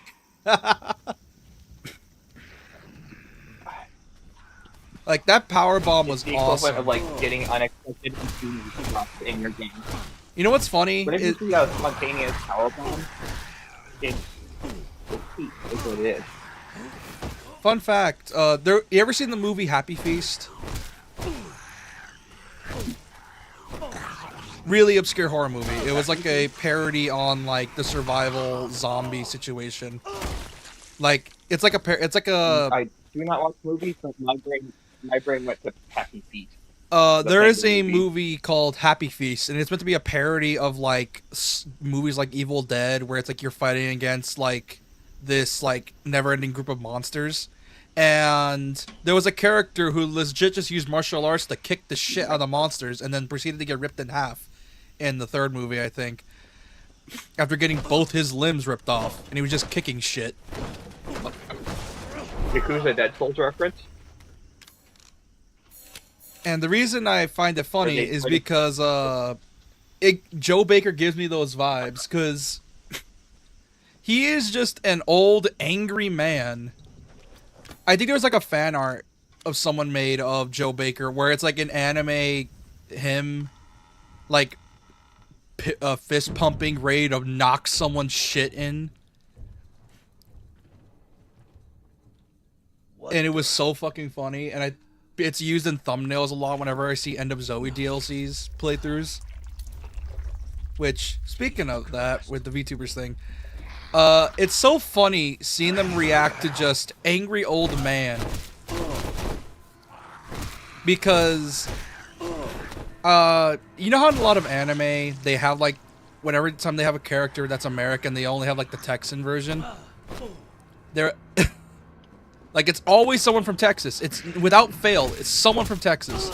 Or from the South. Oh yeah, because you don't mess with text. Which means if you have to focus on specific with someone that is in a fish out of water, because you don't mess with text. Yeah. And then... So, a lot of people that played RE7... This is probably their first exposure to actual Southern culture, specifically Louisiana culture. Like, a lot of them were gross. And honestly, a bunch of this is even French on top of it, because this is like the French part of Louisiana. Yeah, like it's not the deep bayou section. The deep bayou is just full of water. Like you can barely it's weird. walk around. I don't know much about Louisiana, but there's. Because you got your Cajuns, your Creole, and then the rest of Louisiana. And I don't know how those are sectioned off between each other, but they get a taste of it essentially. I guess in this game. I guess not really. These guys have the most American names, so I guess they wouldn't technically be a part of the French. But I don't know. It always feels like when you go deep south mansions. It's either slave owners or it's French. And that's how you get deep south mansions. Yeah, a lot of old money. God damn it! Why ain't it working? It wasn't full, was it? It won't be enough. She needs a full dose to heal completely. There's more at our base. Just untie me, and I'll take you there. Please. What base? Oh yeah, the swamp monster. Another local legend. With Jack. Well, he was split in half fast. The monster from the lagoon. Also, I'm pretty sure this part was also censored in the Japanese version because of the fact that Japan hates gore.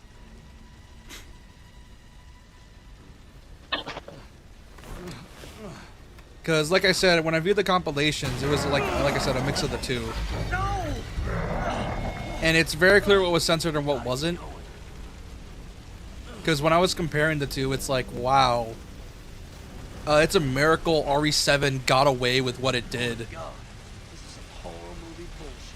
I know, Joe. I know. So it was always funny to see it. To see just them reacting, being like, wow, this is actual American, like, isms. But it was also kind of funny watching them get grossed out with Joe just straight up eating centipedes and just slurping that bitch up.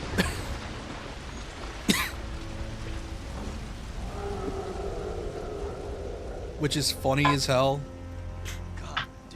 That and the voice direction is not as good in the Japanese version because Jack, I don't know what it is with Resident Evil's Japanese voice acting, but it just doesn't hit the same. And Soldier Boy said the meds were because Joe's VA in the Japanese version, he sounds more tired all the time, whereas the one here is like, ah, I'm angry, you hurt my niece, I'm gonna beat the shit out of you. No. Where in the Japanese version, he's very subdued. Looks like somebody left the lights on. That's good enough for me. Which is probably why some of the VTubers I watched kept the English voice acting, because I think they just found that more impressive. Because of the fact that the actor for Joe, even though the DLC's short and probably didn't have a lot of lines to record, he puts his all into Joe. Like, I fucking love this man. Don't you worry, Zoe. Just a little further. It kind of upsets me why they didn't keep the voice director of this game and brought him over for 8. Because 7's voice acting is really good. Like, Jack especially. Oh, come on. Not now, Gator. My guess is just they got people from Louisiana, and there's such a heavy accent on most of it that if you can't not do a Louisiana accent, oh, it might just be like a same voice syndrome where, like, Okay, you'll be safe. no offense to Giancarlo, but he has one voice. You hear him in something, and it's, oh, hey, Gus, I'll be Breaking back Bad. with something to make you better. Yeah, You watch Cyberpunk Edge Runners, and it's Gus Fring. it's hey, it's Gus. Yeah, I'm pretty sure his ass got typecasted. Which is almost a guarantee when it comes to voicing stuff that you're famous for, or in stuff that's very popular.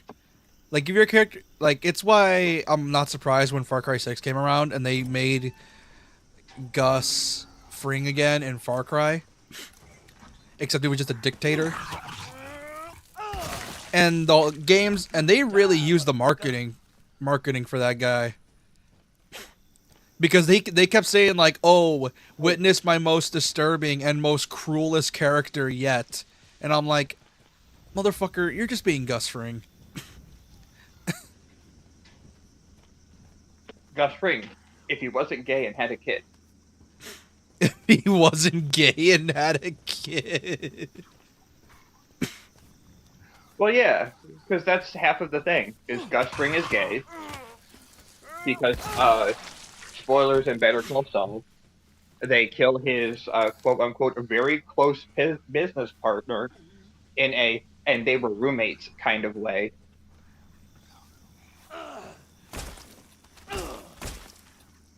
And in Far Cry 6, he has a kid, and it sits entirely on his heir. But it's the same thing of, you took something from me, I will now take something from all of you. Yeah. Not only that, that game's whole marketing was literally just... it was heavily implied the game's marketing was trying to do the whole, oh, the kid was going to be the saving grace and all this. Like, it was implied that you would kill his his character first, and then the kid would either pick up where he left off depending on your actions or something. But they never did anything like that, and it's lame. Because they were like, oh, witness authentic guerrilla warfare. Bitch, what's so authentic about firework grenade launcher? You boys ain't making this simple.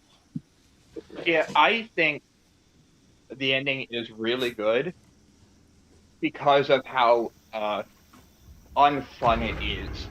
Because it really shows you war. It's like beating Metal Gear Solid 3, and then you get to the ending, it's like, that wasn't fun.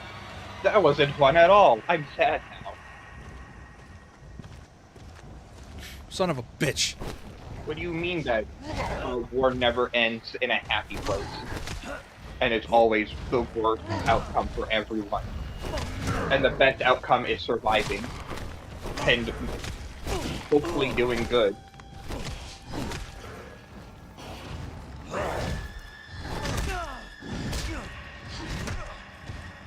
If I remember his whole thing, this guy's whole thing is literally just punching the shit out of him. And then just...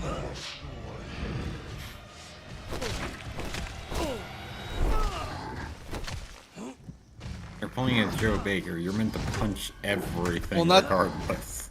No, that's not that. I'm just trying... I keep forgetting. He has very specific tells, like... Oh, like you dodge here, you move here.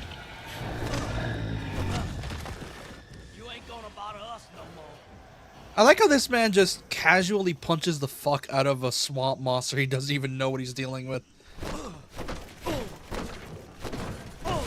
That's one of the things you're trained as a soldier to kind of do. You're kind of taught to attack first, ask questions later.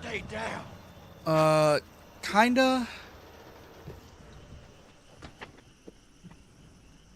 I say kinda because of the whole, you know, determining if they're an enemy or not.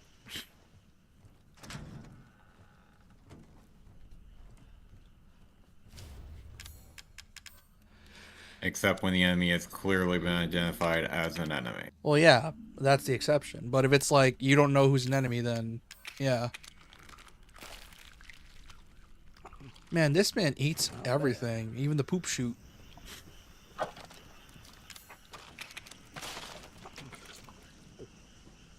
You gotta question how much of a swamp man this guy is. Like, how long has Joe been in the bayou for? Lord, He has to have at least been, very minimum, 4 years? Because this is the first time he's seen his niece in all that time. And Zoe's been on the run for 3 years for... Is it 3 or 4 years? I think it's 3. I think it's 3, yeah. Because the whole, you know, the boat... Yeah. So it's been a hot minute. It's been so much of a hot minute that the hot minute has become cold. Yes. It's in fact freezing over. The hot minute is. And by hot minute, let's just say.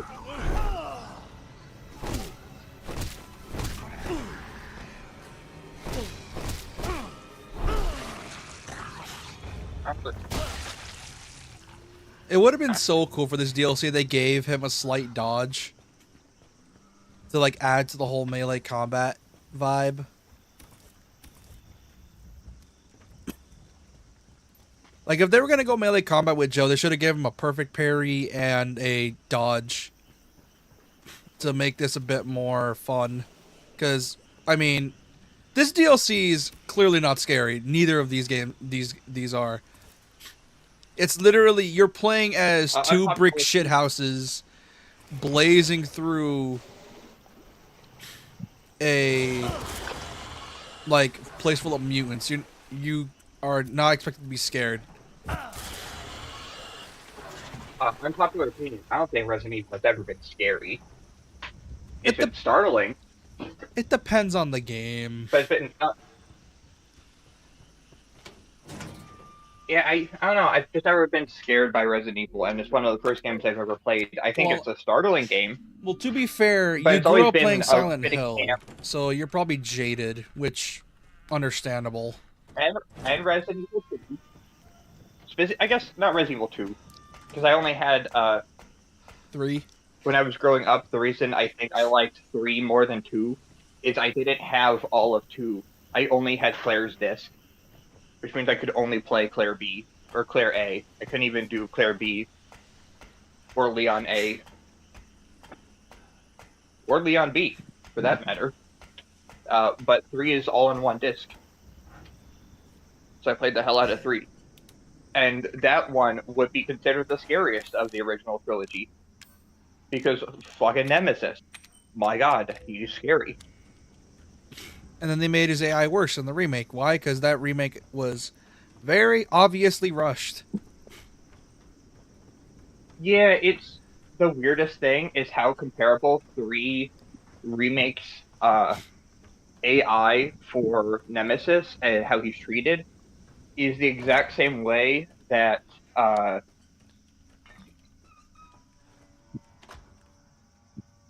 Mr. X was treated in the original RE2. And by that, I mean he exists in like a handful of rooms and he's always chasing you. But he only exists in very short bursts. He just appears so often, it feels like he's chasing you. Yeah. But at the end of the day, he's just a regular enemy. Yeah, he just take a lot more than usual. And then there's Nemesis, this whole thing, which if you kill him, it's worth it, because you get good shit from him. Yeah, and then they replaced that good shit in the remake with you get 6 shotgun rounds, which is the equivalent of what you would get in original Mr. X. On top of the upgrades you get for the base gun. Which... Oh, it's these fuckers. There is one. No, there's in two. the... Okay, I guess you get the one that increases the magazine count total from 16 to 33, which is over twice what it is. And then you get the one that's like the extended gun that causes it go from 1 slot to 2 slots. And then it's... Okay, I guess I only... The second one has to be after you've seen Nemesis use like his tendril thing on one of the zombies and makes them into like where they have the thing on their head for the second one. Eliminate all fair of enough. these, you fucking that's an issue that I have. It's that there's no reason to kill Nemesis in 90% of the scenarios.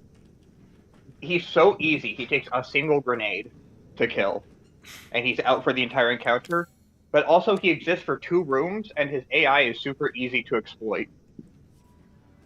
I saw something here. In the original, you get a whole new gun called the Eagle, which shoots twice as fast and has a very high crit rate to explode people's heads.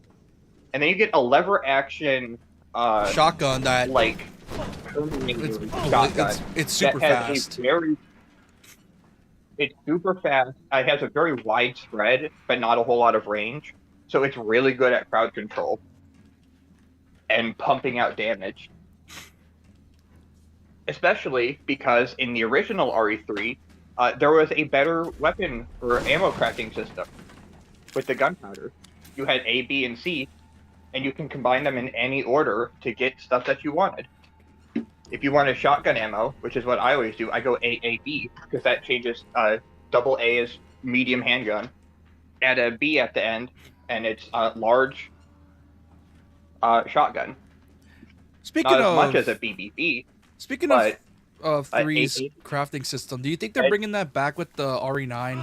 Like that type of crafting system? I hope They actually show off a bit of the crafting system in 9 back during their showcase. It did not look like that. So I because was the three remake or three originals was like kind of bashed together, bullshitted, and it works so well for being bullshit that they threw into a game and just it's tried to make work.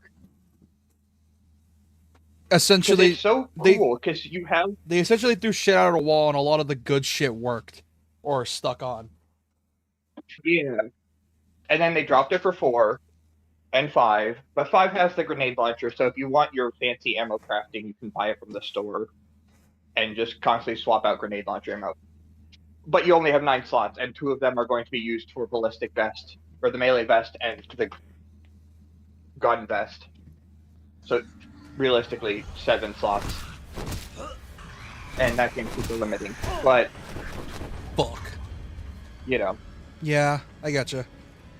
sure. And then 4 remake kind of goes in the same area, and it's just 4 remake has, and even 8 has it a little bit, but not as much as I want.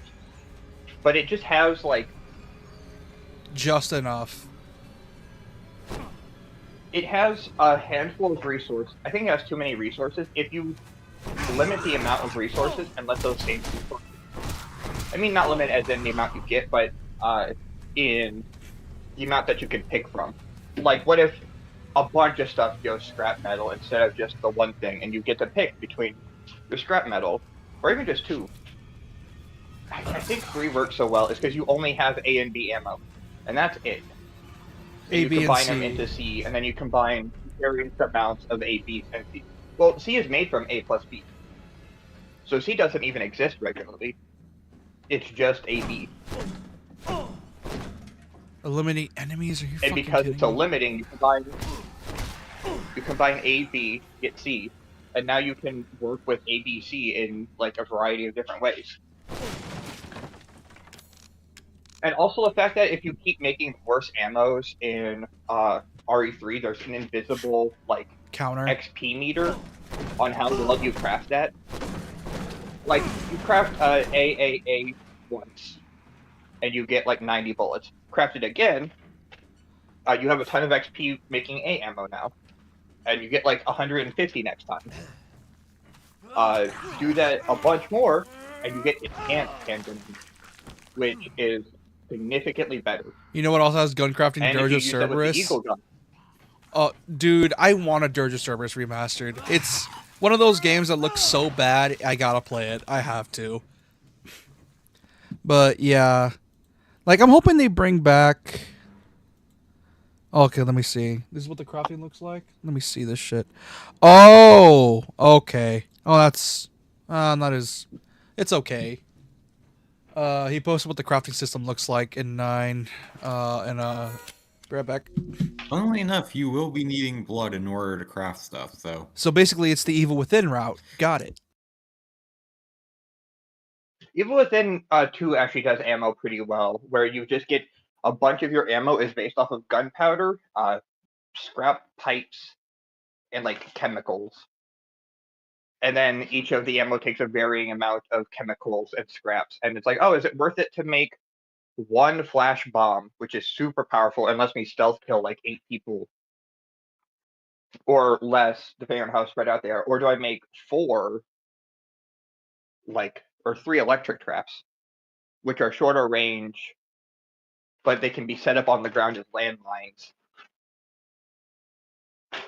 and can stun even the strongest enemies, while Flash can't. And it's like, oh, there's a,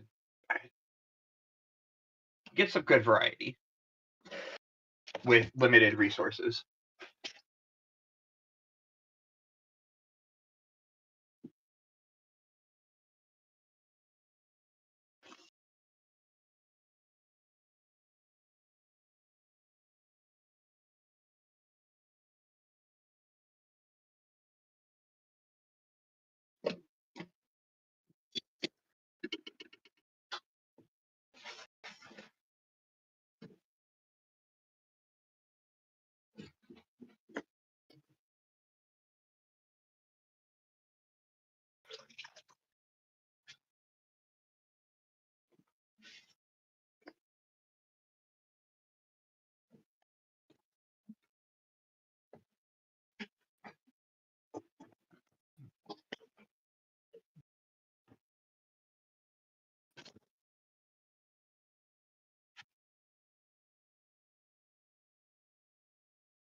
Did I break or did everyone break? I think Nah. Shuni went to do something. I'm facing Del Lago on hardcore. Oh, what is wrong with you? Ah, the worst boss. Oh, the remake makes I him love tolerable. RE4. The remake makes him tolerable, but I still hate him with a passion. Yeah, the boat controls just suck and aren't built for it. With how many times you get stuck in like stagger animations. Well, like I said, the And like his remake boss fixed design it. though, I think a giant ass lake salamander is really fun. Yeah. It just sucks to fight. I don't like. Yeah, like I said, Resi 4 Remake fixed the controls, kind of.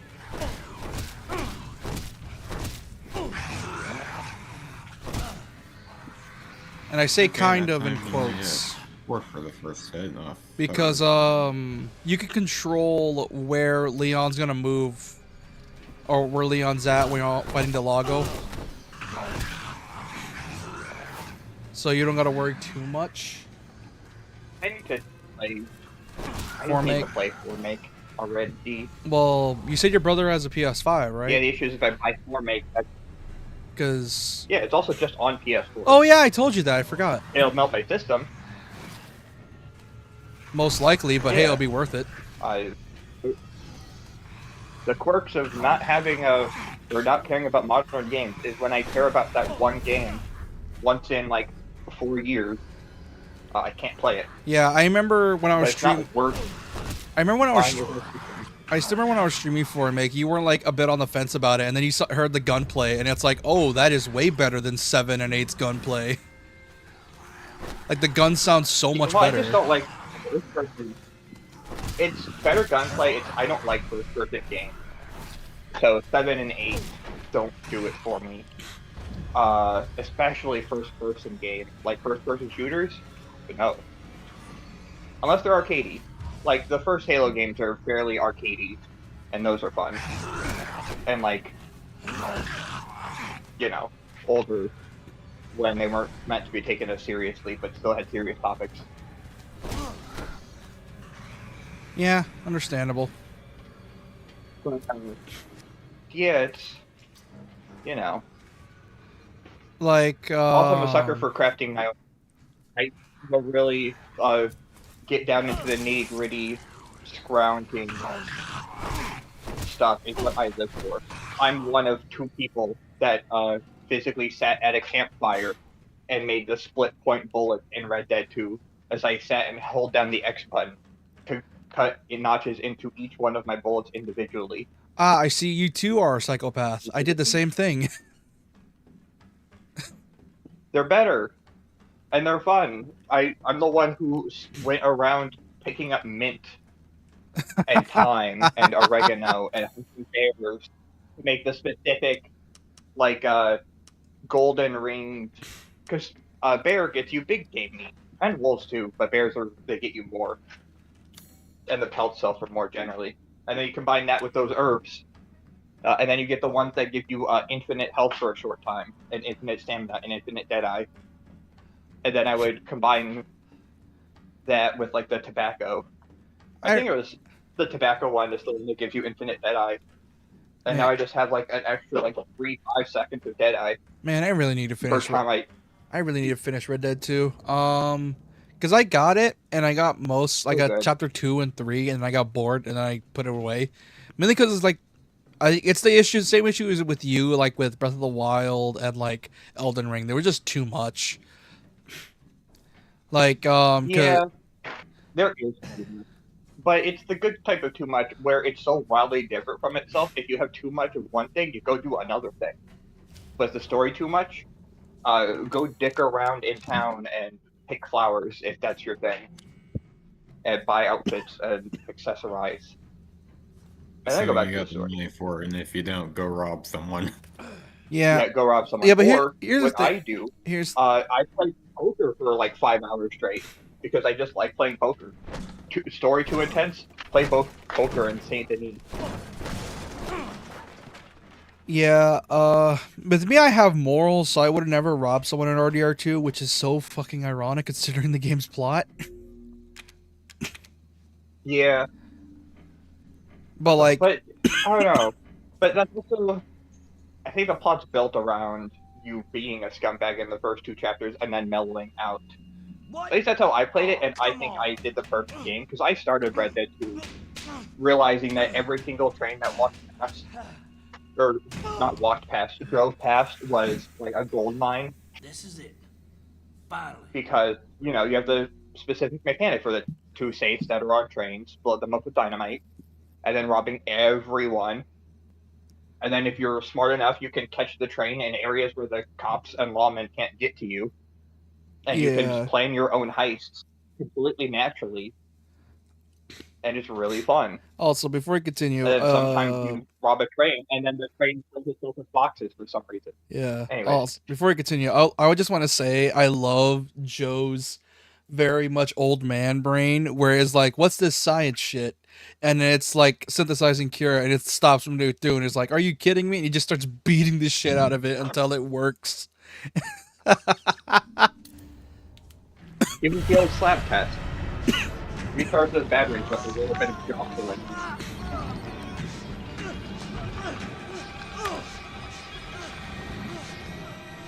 The fact that Joe's old man body can take hits like this is crazy. Like, he could take being body slammed through a floor. He's just built different. You want some? Come and get it, pal. So I realized I apologize for your background noise. I'm cleaning up right now. And by cleaning up, I mean I'm rubbing my tongue through times. Doing adult stuff. About Resident Evil and how Red Dead 2 is good and you should play it. Also, I like how you can rope a Sometimes dope. you rob a train and for some reason. Also, it's kind of funny that Rope a dope. yeah, you can. I like how if you're good enough, you can technically rope a dope Jack. Like while he's doing like his little overhands.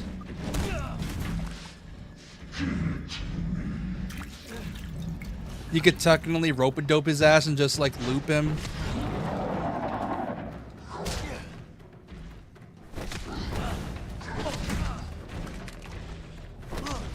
It's been so long since I played this DLC, I think most of the time I just brute force it with side strafing combos and doing my patented crouch block and straight to the right for a rudimentary bob and weave.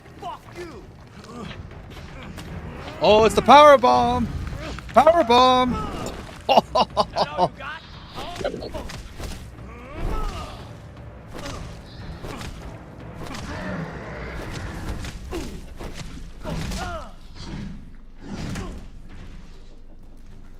God, I love this. I love this old man. Does all go down on, I think, attempt 6. Joe's him. Yeah. Like, he's one of the few Resi characters that, the first time you see him, you immediately knew he's a badass. Like, who in their right mind goes toe-to-toe with a swamp monster?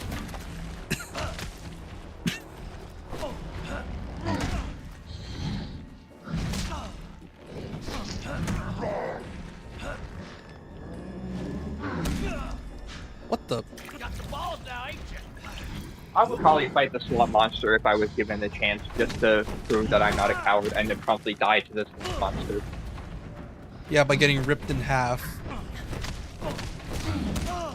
But I wouldn't go down without a fight. I get some good hits in. I'd hit it like 2 times really hard in the jaw and then break all of my muscles. And I'd be like, ow. And then I would get grabbed by the torso and grabbed by the leg and then bisected. I'm probably almost out of healing by now. Oh, I got 2 more.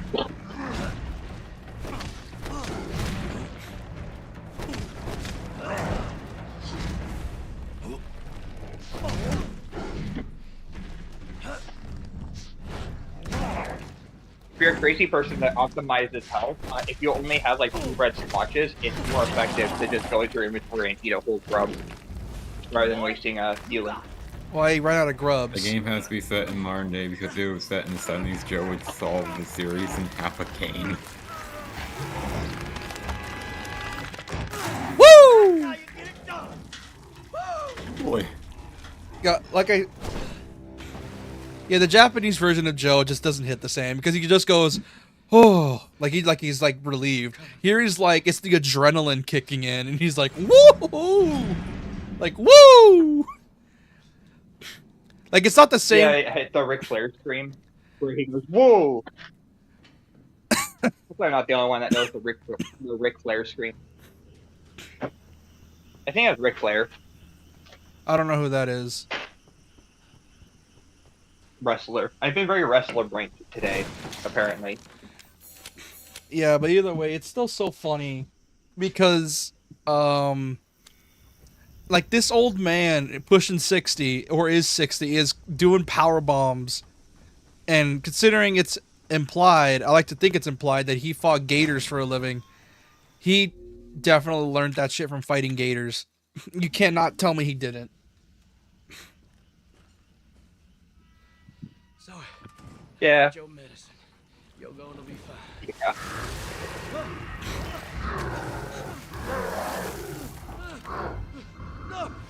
I still wonder why Jack is even still alive considering Evie's dead, unless the mold... Like I've been saying, it has to have some kind of mimetic property, otherwise Evie can't exist within the mold itself. Yeah, you're right. Or be able to retain Jack's form. Oh, now I remember. It's explained in 8. Yeah. It's weird how powerful the mold is. I don't know. That's an issue I have with the Resident Evil plot, and it just keeps going back in time to. Well, it wasn't actually Marcus that discovered it. It was some plants in Africa in a basement somewhere that had the properties that he wanted. And then what actually wasn't Marcus and the plant, it was actually Mother Miranda in the 1910s. What's her face? Miranda is actually friends in the 1910s, is friends with Marcus, and she already has the mold at that point. Or was it 30s? Yeah. And she's been using the mold forever. Not only that, there's And like a she host tells as him well with the whole mega mycite. With the so Evie, even if Evie did die, there was no point because Evie could still live on, thanks to the mega mycete. Gotta be up ahead. Yeah, the only thing that will kill the mold is kill the Megamycete. That's why Evelyn is still a mimetic memory in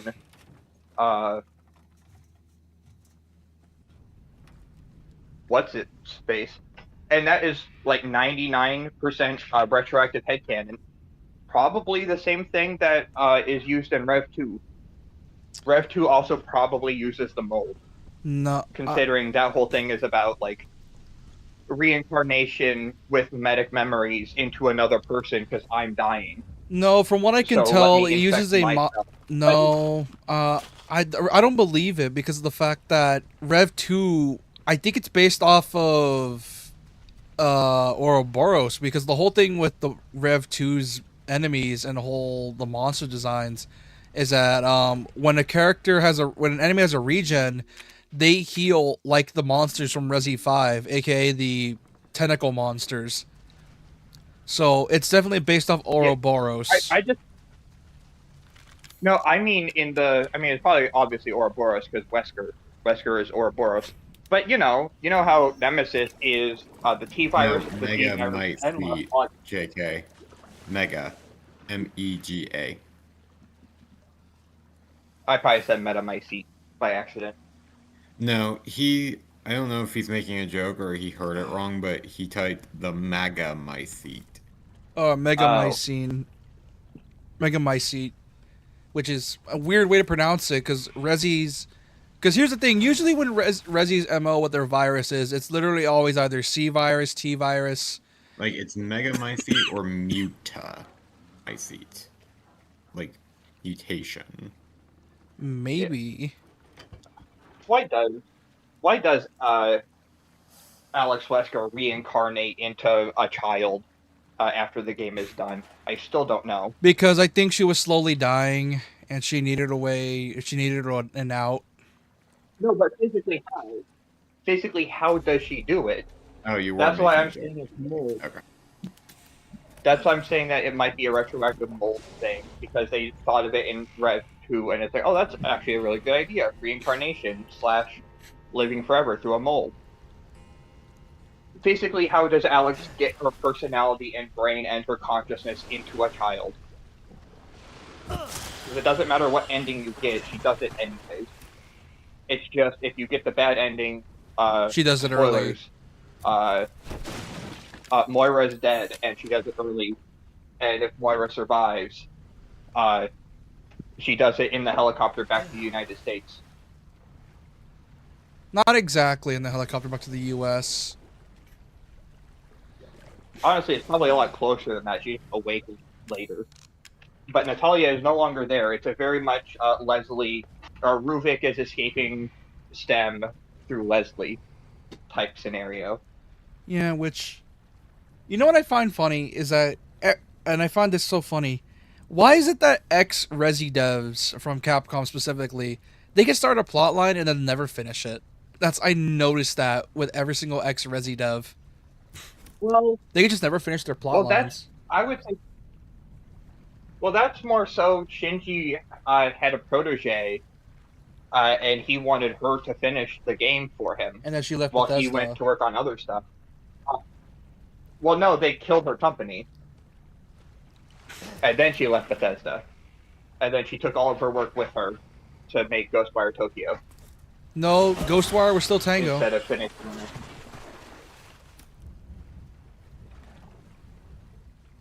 But yeah, I guess she didn't take it with her, but you know. She left after Ghostwire finished.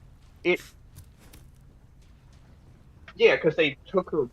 Okay, so what I'm trying to get at is Evil Within 2 comes out. Shinji Mikami is like, I'm done with this franchise. I'm going to give it to my protege, and she's going to finish it. Hey, we're killing Evil Within 3. You're going to make Ghostwire Tokyo now, but we're killing your project. It's done for. You're done, so do it. And then she's like, well, fuck you. Ghostwire Tokyo. I'm leaving. I'm going to take what I know with me, and I'm going to make my own Within with blackjack and hookers. What the?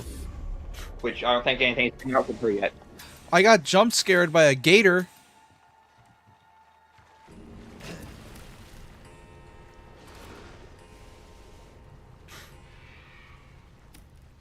Yeah, but I still find that so funny that ex-Capcom devs just have a knack for making the weirdest games, but it's also the platinum curse as well, because it's a curse that also applies to platinum. Is that if you're not working at Capcom, your game's either never gonna sell or it's never gonna pop off like you'd expect.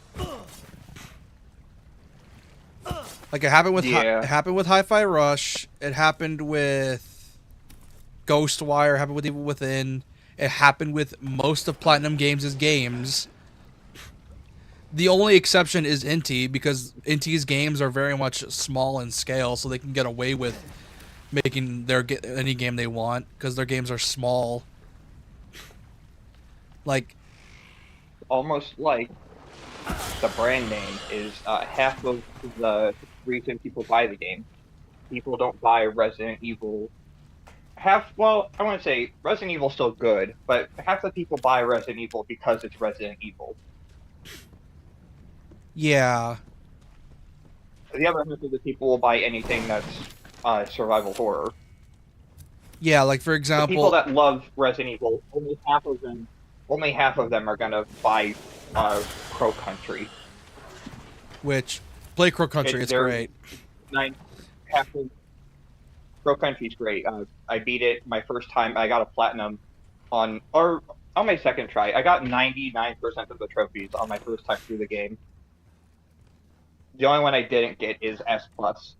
I got a regular S rank. But yeah, like it's the same thing where you and I say that, oh, we don't actually like insert genre here. We just like insert game in this genre here. Like yeah, people and that's like how a bunch of people are with Capcom, because they don't like survival horror. They like Resident Evil because it's the popular thing, it's what everyone's playing, and if you aren't playing it, you're left out. And everyone's gonna pop off when they see Lady D's fat ass, which and they're gonna hit it with fly swatters. which makes it so obvious that Capcom is regretting not thinking her through. Because in case you didn't know this, they're really trying to make Lady D work, or to give her credit, because they're trying to put her in everything as much stuff as they could, and it's so funny because because their whole like practice is like, oh fuck, we fucked up with Lady D, people like her, we should not have lied to people about her having a bigger role, and so they made it so that they would just give her outfits in every game, and they made her playable in 8 via mercenaries, and it's so funny because it's very clear Capcom's starting to regret not giving her a bigger role. I think you don't have to give her a bigger role. I think if you just give more trailers for the other 3 antagonists. Yeah, that's the issue. Like, do some... Like, if you And do, then, like, a series of throughout them, one, and it's all and then mysterious, throughout, like, and... the 4, tease Miranda. Yeah, I'm guessing they were afraid of Yeah. showing too much, but I think this is one of the few times where I don't think people would mind if we showed too much, because people only saw Lady D, most people just straight up didn't care about Moreau, they didn't care about Heisenberg, they didn't care about no one else, because Capcom only showed Lady D, and it's one of the few times in gaming I can think of where being discreet and hiding stuff was actually a detriment. It's one of the few examples in gaming that I realized. Usually you want the opposite. Weird analogy, but I thought of a really weird analogy that I think fits perfectly. And it's Sly Cooper, but what if they spent the entire game advertising Mugshot as the main antagonist? Yeah. And you kill him in like the second chapter, or arrest him, and it's like, well, now I have to go through the rest of the game, and the rest of the game's good, but the advertising was set around Big Bulldog Casino Man. And then they have to retroactively put him in every other game afterwards, like they did, because he's the most popular. Yeah, it's one of the few. Of the antagonist. It's one of the few times in gaming where First. where you actually have to show people more. Like, and I know people bitch about the fact that hold on, my brain.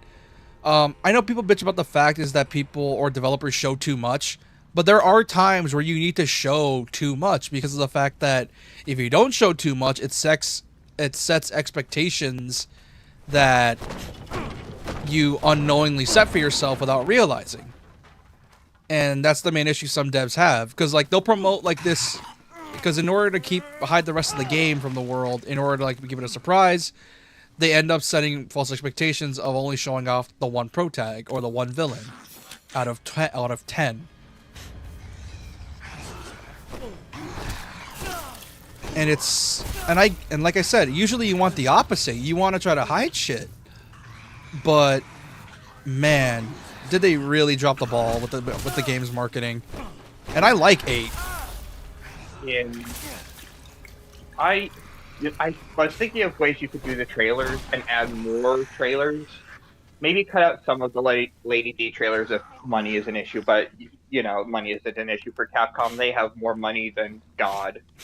Nowadays, yeah, because they can just... Nintendo. Yeah, they found the infinite money cheat of if you re-release their old games wherever, people will buy them wherever. Because the old games don't go bad, and then new games are hit or miss, but there's always usually a hit after a miss. Because 3 remakes miss, 4 remakes, massive hit. 6 miss, 7 hit. Rev 1 miss, kind of. Rev 2 massive hit. Compared to Rev 1, I guess. None of them have been like super big hits, but like, you know. but no, the trailers. Lady D can still be the front of the marketing, but release like you guys probably were too young to remember, but the like RE7 trailers I saw in the movie theaters, where it just plays "Go Tell Aunt Rhody" and mold is across the screen and it's super ominous. Do that with like Moreau, and like the legs are filling with pus. Or just do it with the second lady that I'm blanking on the name of, and just have her house filled with dolls, and do like a super ominous trailer, and Yeah. allude to a new antagonist. Yeah. And then you can do Heisenberg as a madman working in his workshop, and having him talk about his plans, and just be like, here's a 30-second trailer of like body horror as he staples propellers onto. Probably don't use the propeller monster for the trailer, but like the guys with like the crystals in their bodies, have that and have a madman working on it, and just have like 4 separate big antagonist trailers. The fact that before Baldur's, Heisenberg's VA or slash Asterian's VA did Heisenberg, which I think Heisenberg was probably the thing that popped him off, and then after that, Baldur's further solidified him. Yeah, maybe. Like, KG Tang was Detective Pikachu, and then he was Gojo, and now he's cemented as Ichiban. Top Man. Like, yeah. He's always a big hitter now. But no one really cares that Kaiji Tang was a Detective Pikachu, high-profile character and a good voice. Which sucks because But Detective Pikachu's actually good. Yeah, and it's a good game. It's, you know, it's not bad, it's not good, it certainly got him out there. And obviously there's bigger stuff before Detective Pikachu. I think Detective Pikachu came out right before his big break, I would say, which is, of course, Ichiban and Gojo, which are forever roles. He will now forever be known as those two characters. Which in is my eyes. Which is a good and or a bad thing, depending on your point of view. Because to quote Deadpool, they're gonna keep making him do this shit till he's 90.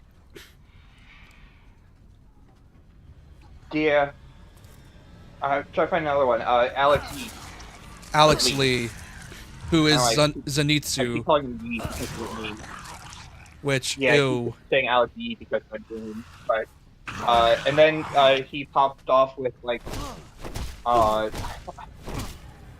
blanking already. I had the perfect analogy. He was now he's Makoto back. in P3 Like- remake. Yeah. I was gonna say Makoto, but there's another one that's on the tip of my tongue that I can't remember.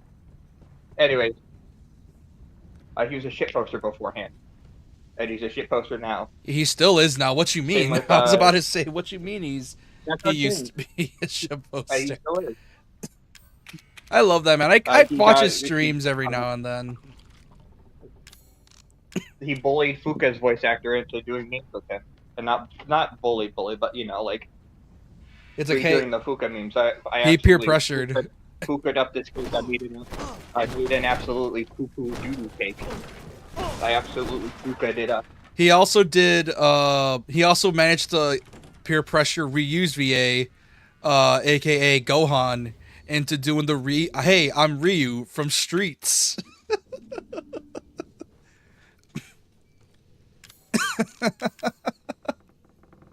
It's still so fucking funny to me that Alex Lee, he popped off so hard. He went from Zenitsu to Luke, and then finally what really cemented him, Sung Jin Woo from Solo Leveling. Which Man, Solo Leveling is one of the biggest things that I don't understand is how it's popular. It seems like the most generic bland, who cares Here's the thing I've thing. ever seen. Here's the thing with Solo Leveling is that the whole It's like gimmick the is that character it's has a Korean name. yeah, Sung Jin Woo. Like the whole point of Solo Leveling's whole gimmick is that what if it was the Isekai power fantasy, but they actually have to earn the power fantasy, where it's like he is constantly training, constantly fighting off threats. And by fighting off threats, I mean he is constantly putting himself in the worst situations possible.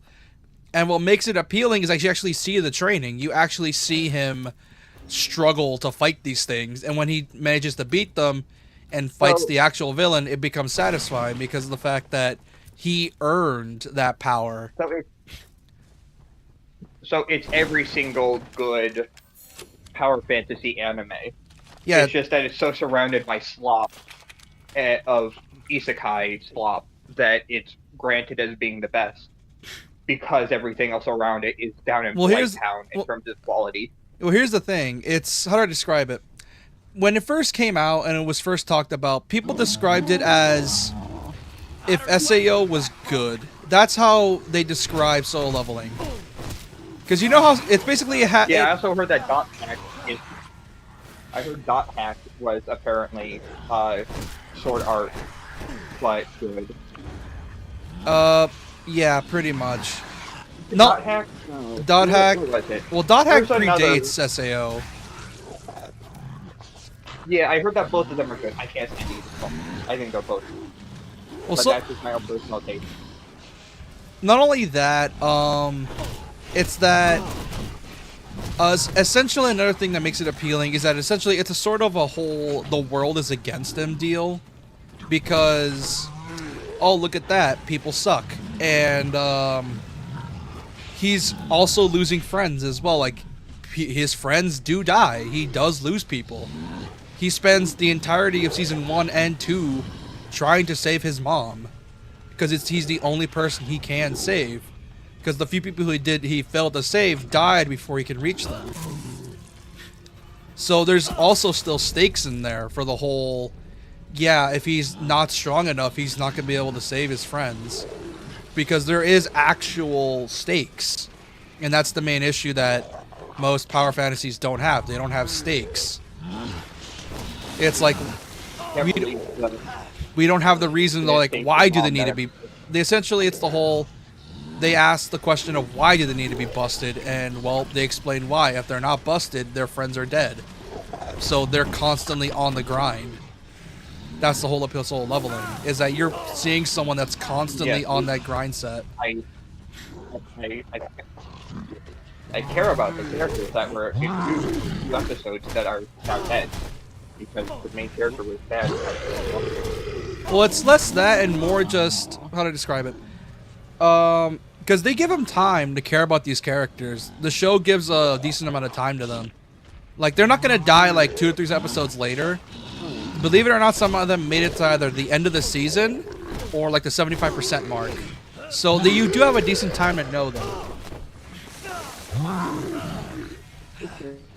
Enough, I guess. I don't know. You also it's just not my cup of tea, so I don't think it's understandable. Understand why people would have liked it in the first place. Yeah, I don't blame you. UKK, I don't like Chainsaw Man. Well, I mean, I like Chainsaw Man, but I only read it, so Chainsaw Man is good because the characters are likable. JJK, other characters are also likable, but everyone's an asshole. Yeah, and believe it or not, my favorite character is the asshole. My favorite character is Tojo, because he's honest, and he says, I like the big titties. Or was he the butt one? He's the butt one. And then he claps his hand. He's the butt one.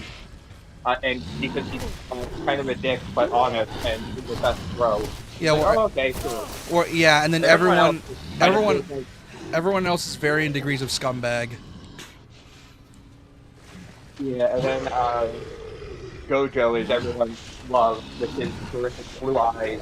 Which, fun fact, I don't know if you know this, speaking of, sorry if I gross you out, sorry. Did you know that the JJK community almost outdid the My Hero fandom in terms of how depraved they can get? You want to know how? I don't think anyone can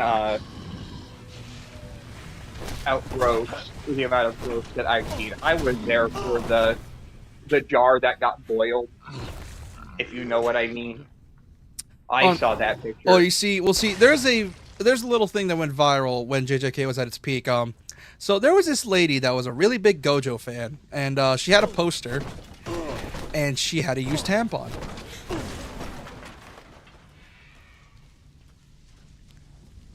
I used what? Yeah, they put. Tampon. That's not too bad. That's Yeah, every they put her lady who period. thinks They she's a put witch. her. She put her period blood on a Gojo poster. Goddamn sacrilege. I don't know. That's not nearly as bad as the My Little Pony in the jar of. Oh, bodily well, no fluids one. that got Nothing's beating boiled that. on It's the My Little Pony in the jar. Nothing's beating that. Yeah, that one. Yeah, that's not too bad. That's also that's just blood. Everyone has blood. Yeah, the problem is where Where the it blood comes came from, from. I don't know. Like, I can understand if it's I like, guess. like you cut your hand and all shit. But I- period blood, really? I don't know. That's every single gross out. Ooh, I'm a witch. I'm gonna put my tampons because I need blood for my ritual sacrifice of putting a bunch of. Yeah, the My Hero cast also flowers put their and blood on flowers. Bakugo as well. The My Hero fandom put their Psychic fan put their blood on a Bakugo poster. Also, Jack's gonna I don't know. I drown feel the this one Bakugo alive. one is worse because I think it's infinitely worse when it becomes a child. Gojo's at least like 35. He's like a billion years old. He's like 82. No, he's like 30. Gojo's like 30 Yeah, I know. or 29, Yeah, but Bakugo is he's 16. 15. That is a child. Actually, 15. now that Yeah. actually the whole plot of My Hero takes place in the span of a year. So that means, when that thing was made, Bakugo was either probably 14 or barely turning 15. So yeah, that was boy. Now that is the praise because no, to kill on sight those people Yeah, here's the My. for ethical reasons. That is true. Don't kill My Hero Academia fans. Solo leveling is all about doing the side quests first and being over leveled versus the villains. Yeah, yep. That's solo leveling. That's literally solo leveling.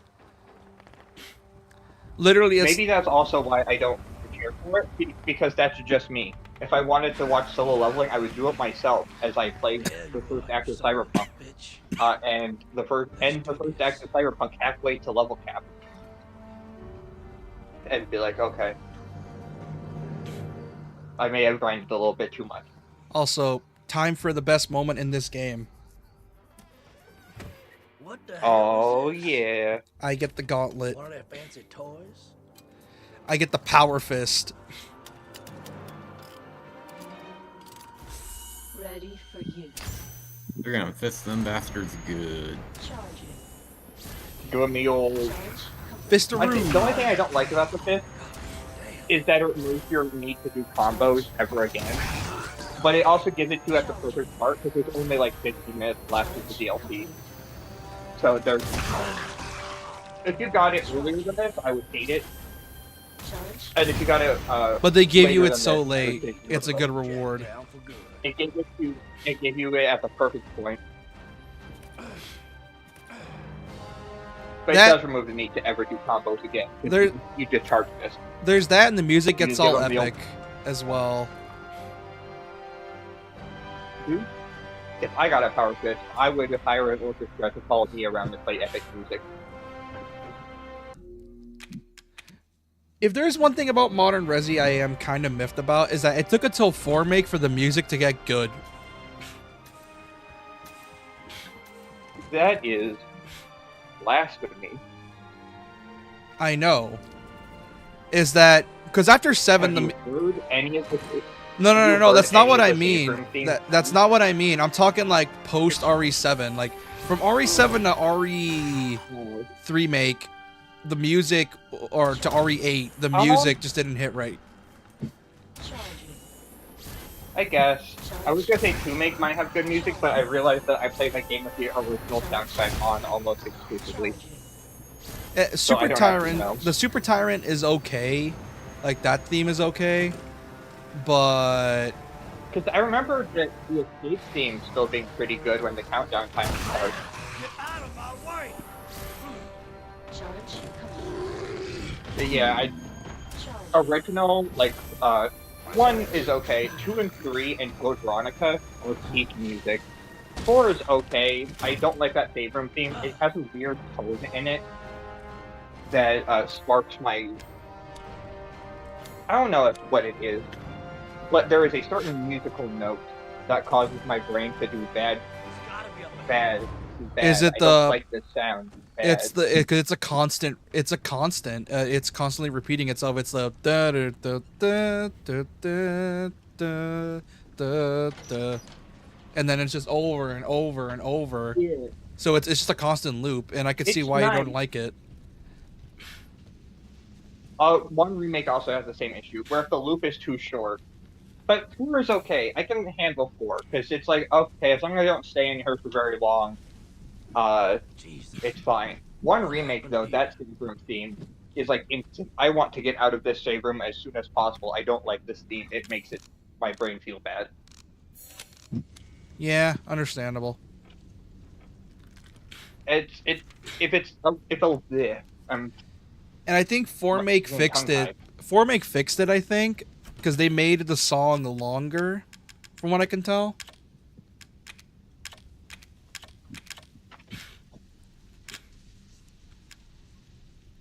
Yeah, I guess it's if the loop is I'm trying to find a way to put it into words that isn't. I don't like this one. I don't like that. You had to go be a dad. When did robot arm happen? A few minutes ago. Charging. Charge complete. Yeah, but this fight could easily take a while. Well, I think this is not an easy fight. I think I got almost all the effigies, right? I think I'm missing a few. Effigies are randomized, if you didn't know. There is no max or minimum effigies.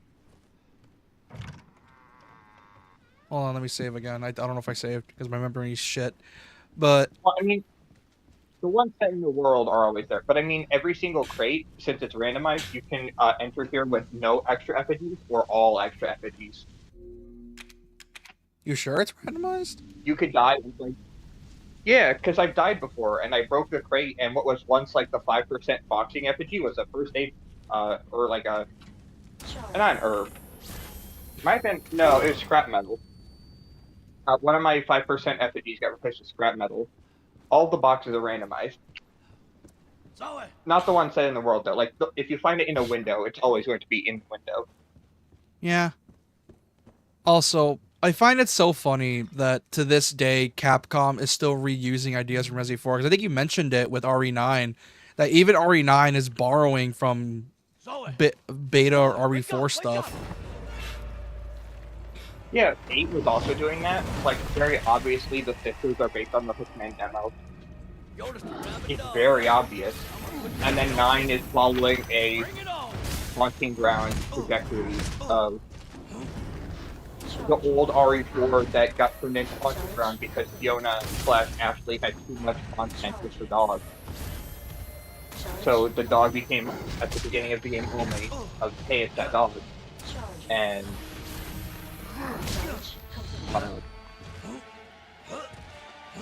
Ashley gets abducted all the time, so she's barely in the game anymore.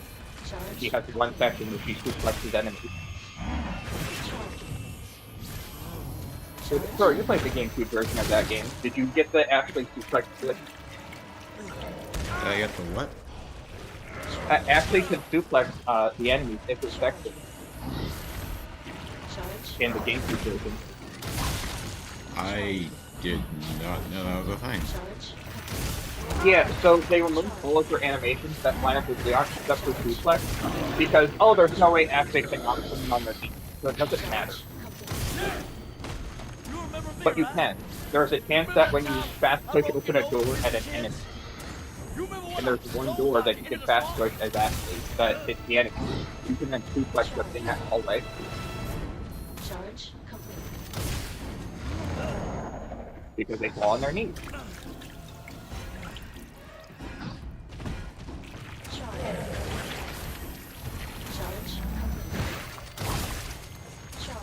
Come on, motherfucker.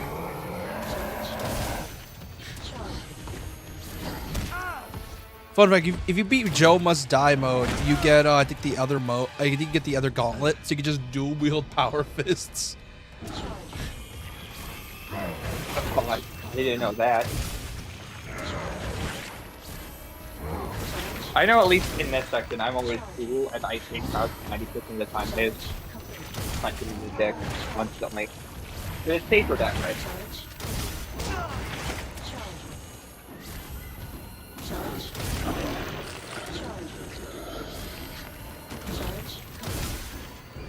Oh, we're getting the scene.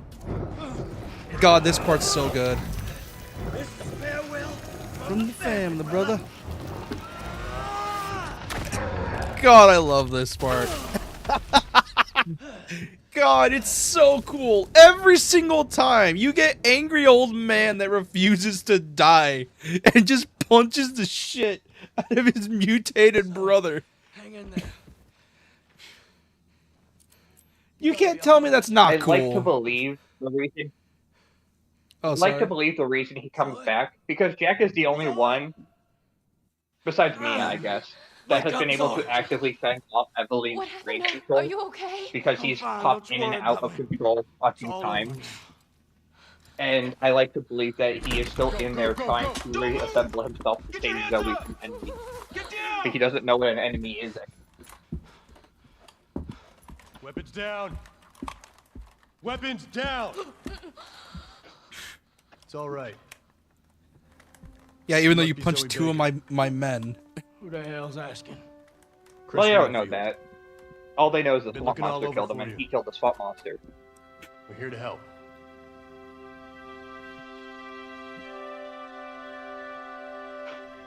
God, I love this game. Like, other than most of the DLCs just being mini games, this one is really like these two are really good.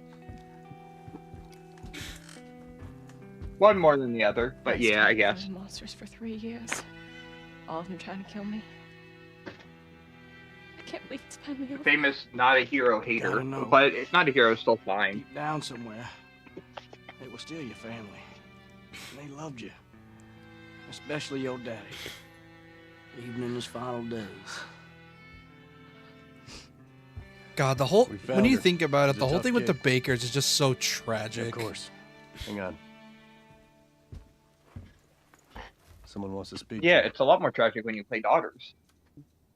Yeah, You because get to see it in real time happen. Zoe, are you there? It's you. yeah, because here's the thing with I the don't other believe that resis, you you don't see what actually happens. It just already happened. You're not there to witness how it started. I told you It's always just, And I always oh, keep my it's already promises. here. It's already hurt everyone. It's already impacted everything. You don't get to see what Unless you watch caused the all of it. Resident Evil 3. I say, unless you watch the Resident Evil 3 opening cinematic, where you see the first like big wave of zombies start attacking, and the first wave of military and police officers attacking back. That's like the only other time you see it in full swing of this is happening now.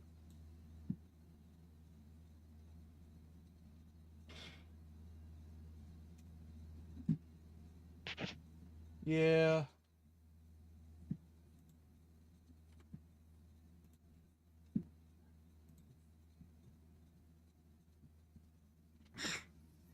It's yeah, and it's like very it's like I said, it's tragic all the way through. Because like I said, you're not there for it, and when you witness it in this game firsthand as from someone's eyes, it's just way more tragic. It's along with the fact of the hopelessness of the situation as well, because no one knows what's happening. People are just attacking each other. You don't know the cause until later, and the thing is, you can't leave because of the fact that once they knew it was an infection, they couldn't leave because Zoe couldn't let it spread. So once she knew it was an infection, she couldn't leave.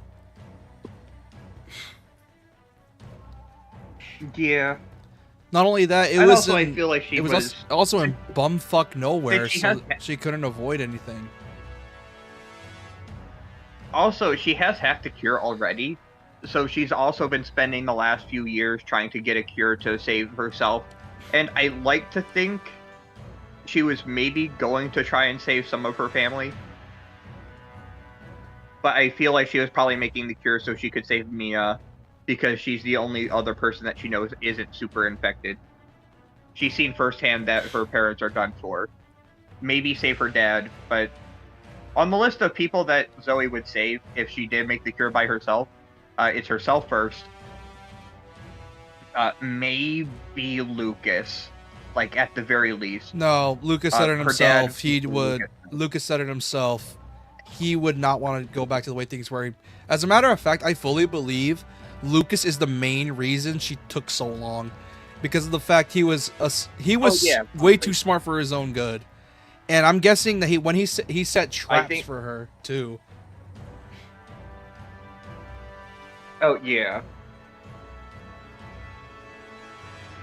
On the list, it's like save herself, save Mia, and if she can, save her dad, because her dad pops in and out of being a zombie brain controlled thing. Whereas Marguerite is last first on the list. She was infected first and has no way to break free, and also she's transformed horrifically into a monster. I don't think she's able to be saved in Zoe's eyes. But in between Jack and Marguerite, I would put Lucas, because he's human at least. Or at least kept his quote-unquote sanity. Yeah, to her probably, Lucas probably didn't change at all. So he was probably the most likely to be savable, because he didn't have a personality switch up. He was just always like that. Yeah, I feel like the mold made him. I don't know how. I feel like the mold just made Lucas enact on his inner things more, because the lore says he's always been a problem child. He's always had issues. But is it? If you play End of Zoe, Zoe cares for Lucas when he gets his shit rocked by Jack. Kind of cares. Well, yeah, it's her brother. It's her brother. And then of course he's gonna protect him. Yeah. Yeah. So I feel she would probably try to save Lucas because he's the most unchained. But obviously, if there's only two cures, of course it's Zoe and Mia. She would save both of them. And then there's the issue of the fact that, like I said, Lucas didn't want to go back because, like I said, he was the smart one. And he knew that Evie was still a kid, a dumb kid that he can easily trick. Because, well, he's a psycho. And he's always been like that. He's always been disturbed. So, of course, he's able to manipulate Evie. He's just as crazy as her. And he knows how she thinks. Because he thinks the same way. Albeit more mature, quote unquote. So he knows exactly what to say to Evie, so that Evie doesn't suspect him. Whereas, obviously, with Not a Hero telling us it, he was gonna sell out Evie the moment he got paid. And as you said, he was high on adrenaline and like dopamine, because it's like, I survived this, I survived that, I managed to get all this info, and I'm with someone to buy it off me. Evie's dead, so she can't even affect me no more. I am high on life right now. And then Chris shows up and rocks his shit.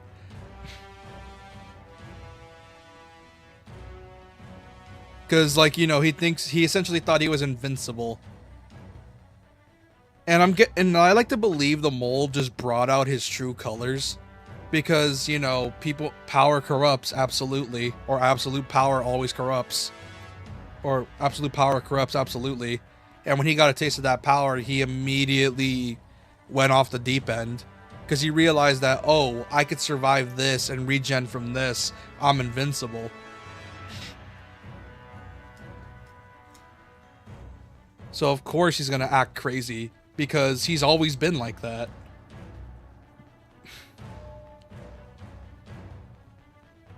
But yeah, that's pretty much it for Resi 7's DLCs. Next time is RE8. Oh boy. You didn't play. You still need to beat Ethan Must Die mode. No. That's a DLC. No. Fuck that. At least play Jack's 51st birthday. 55th birthday sucks. That's one of the few DLCs before the two. I love. And Zonai Not a Hero came out that sucked. I love that one. It's so goofy. He's in a clown outfit and he's clapping, and you cook food for him. You know what's fucked up? If to justify that one, imagine it'll be so funny that before Ethan showed up, the 55th birthday was just one of the many things that Jack and Marguerite made Mia do. And it was all just a big hallucination.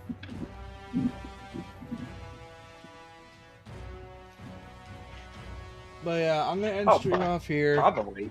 For those that are new, I'd appreciate subscribe if you're new, like the stream if you enjoyed it.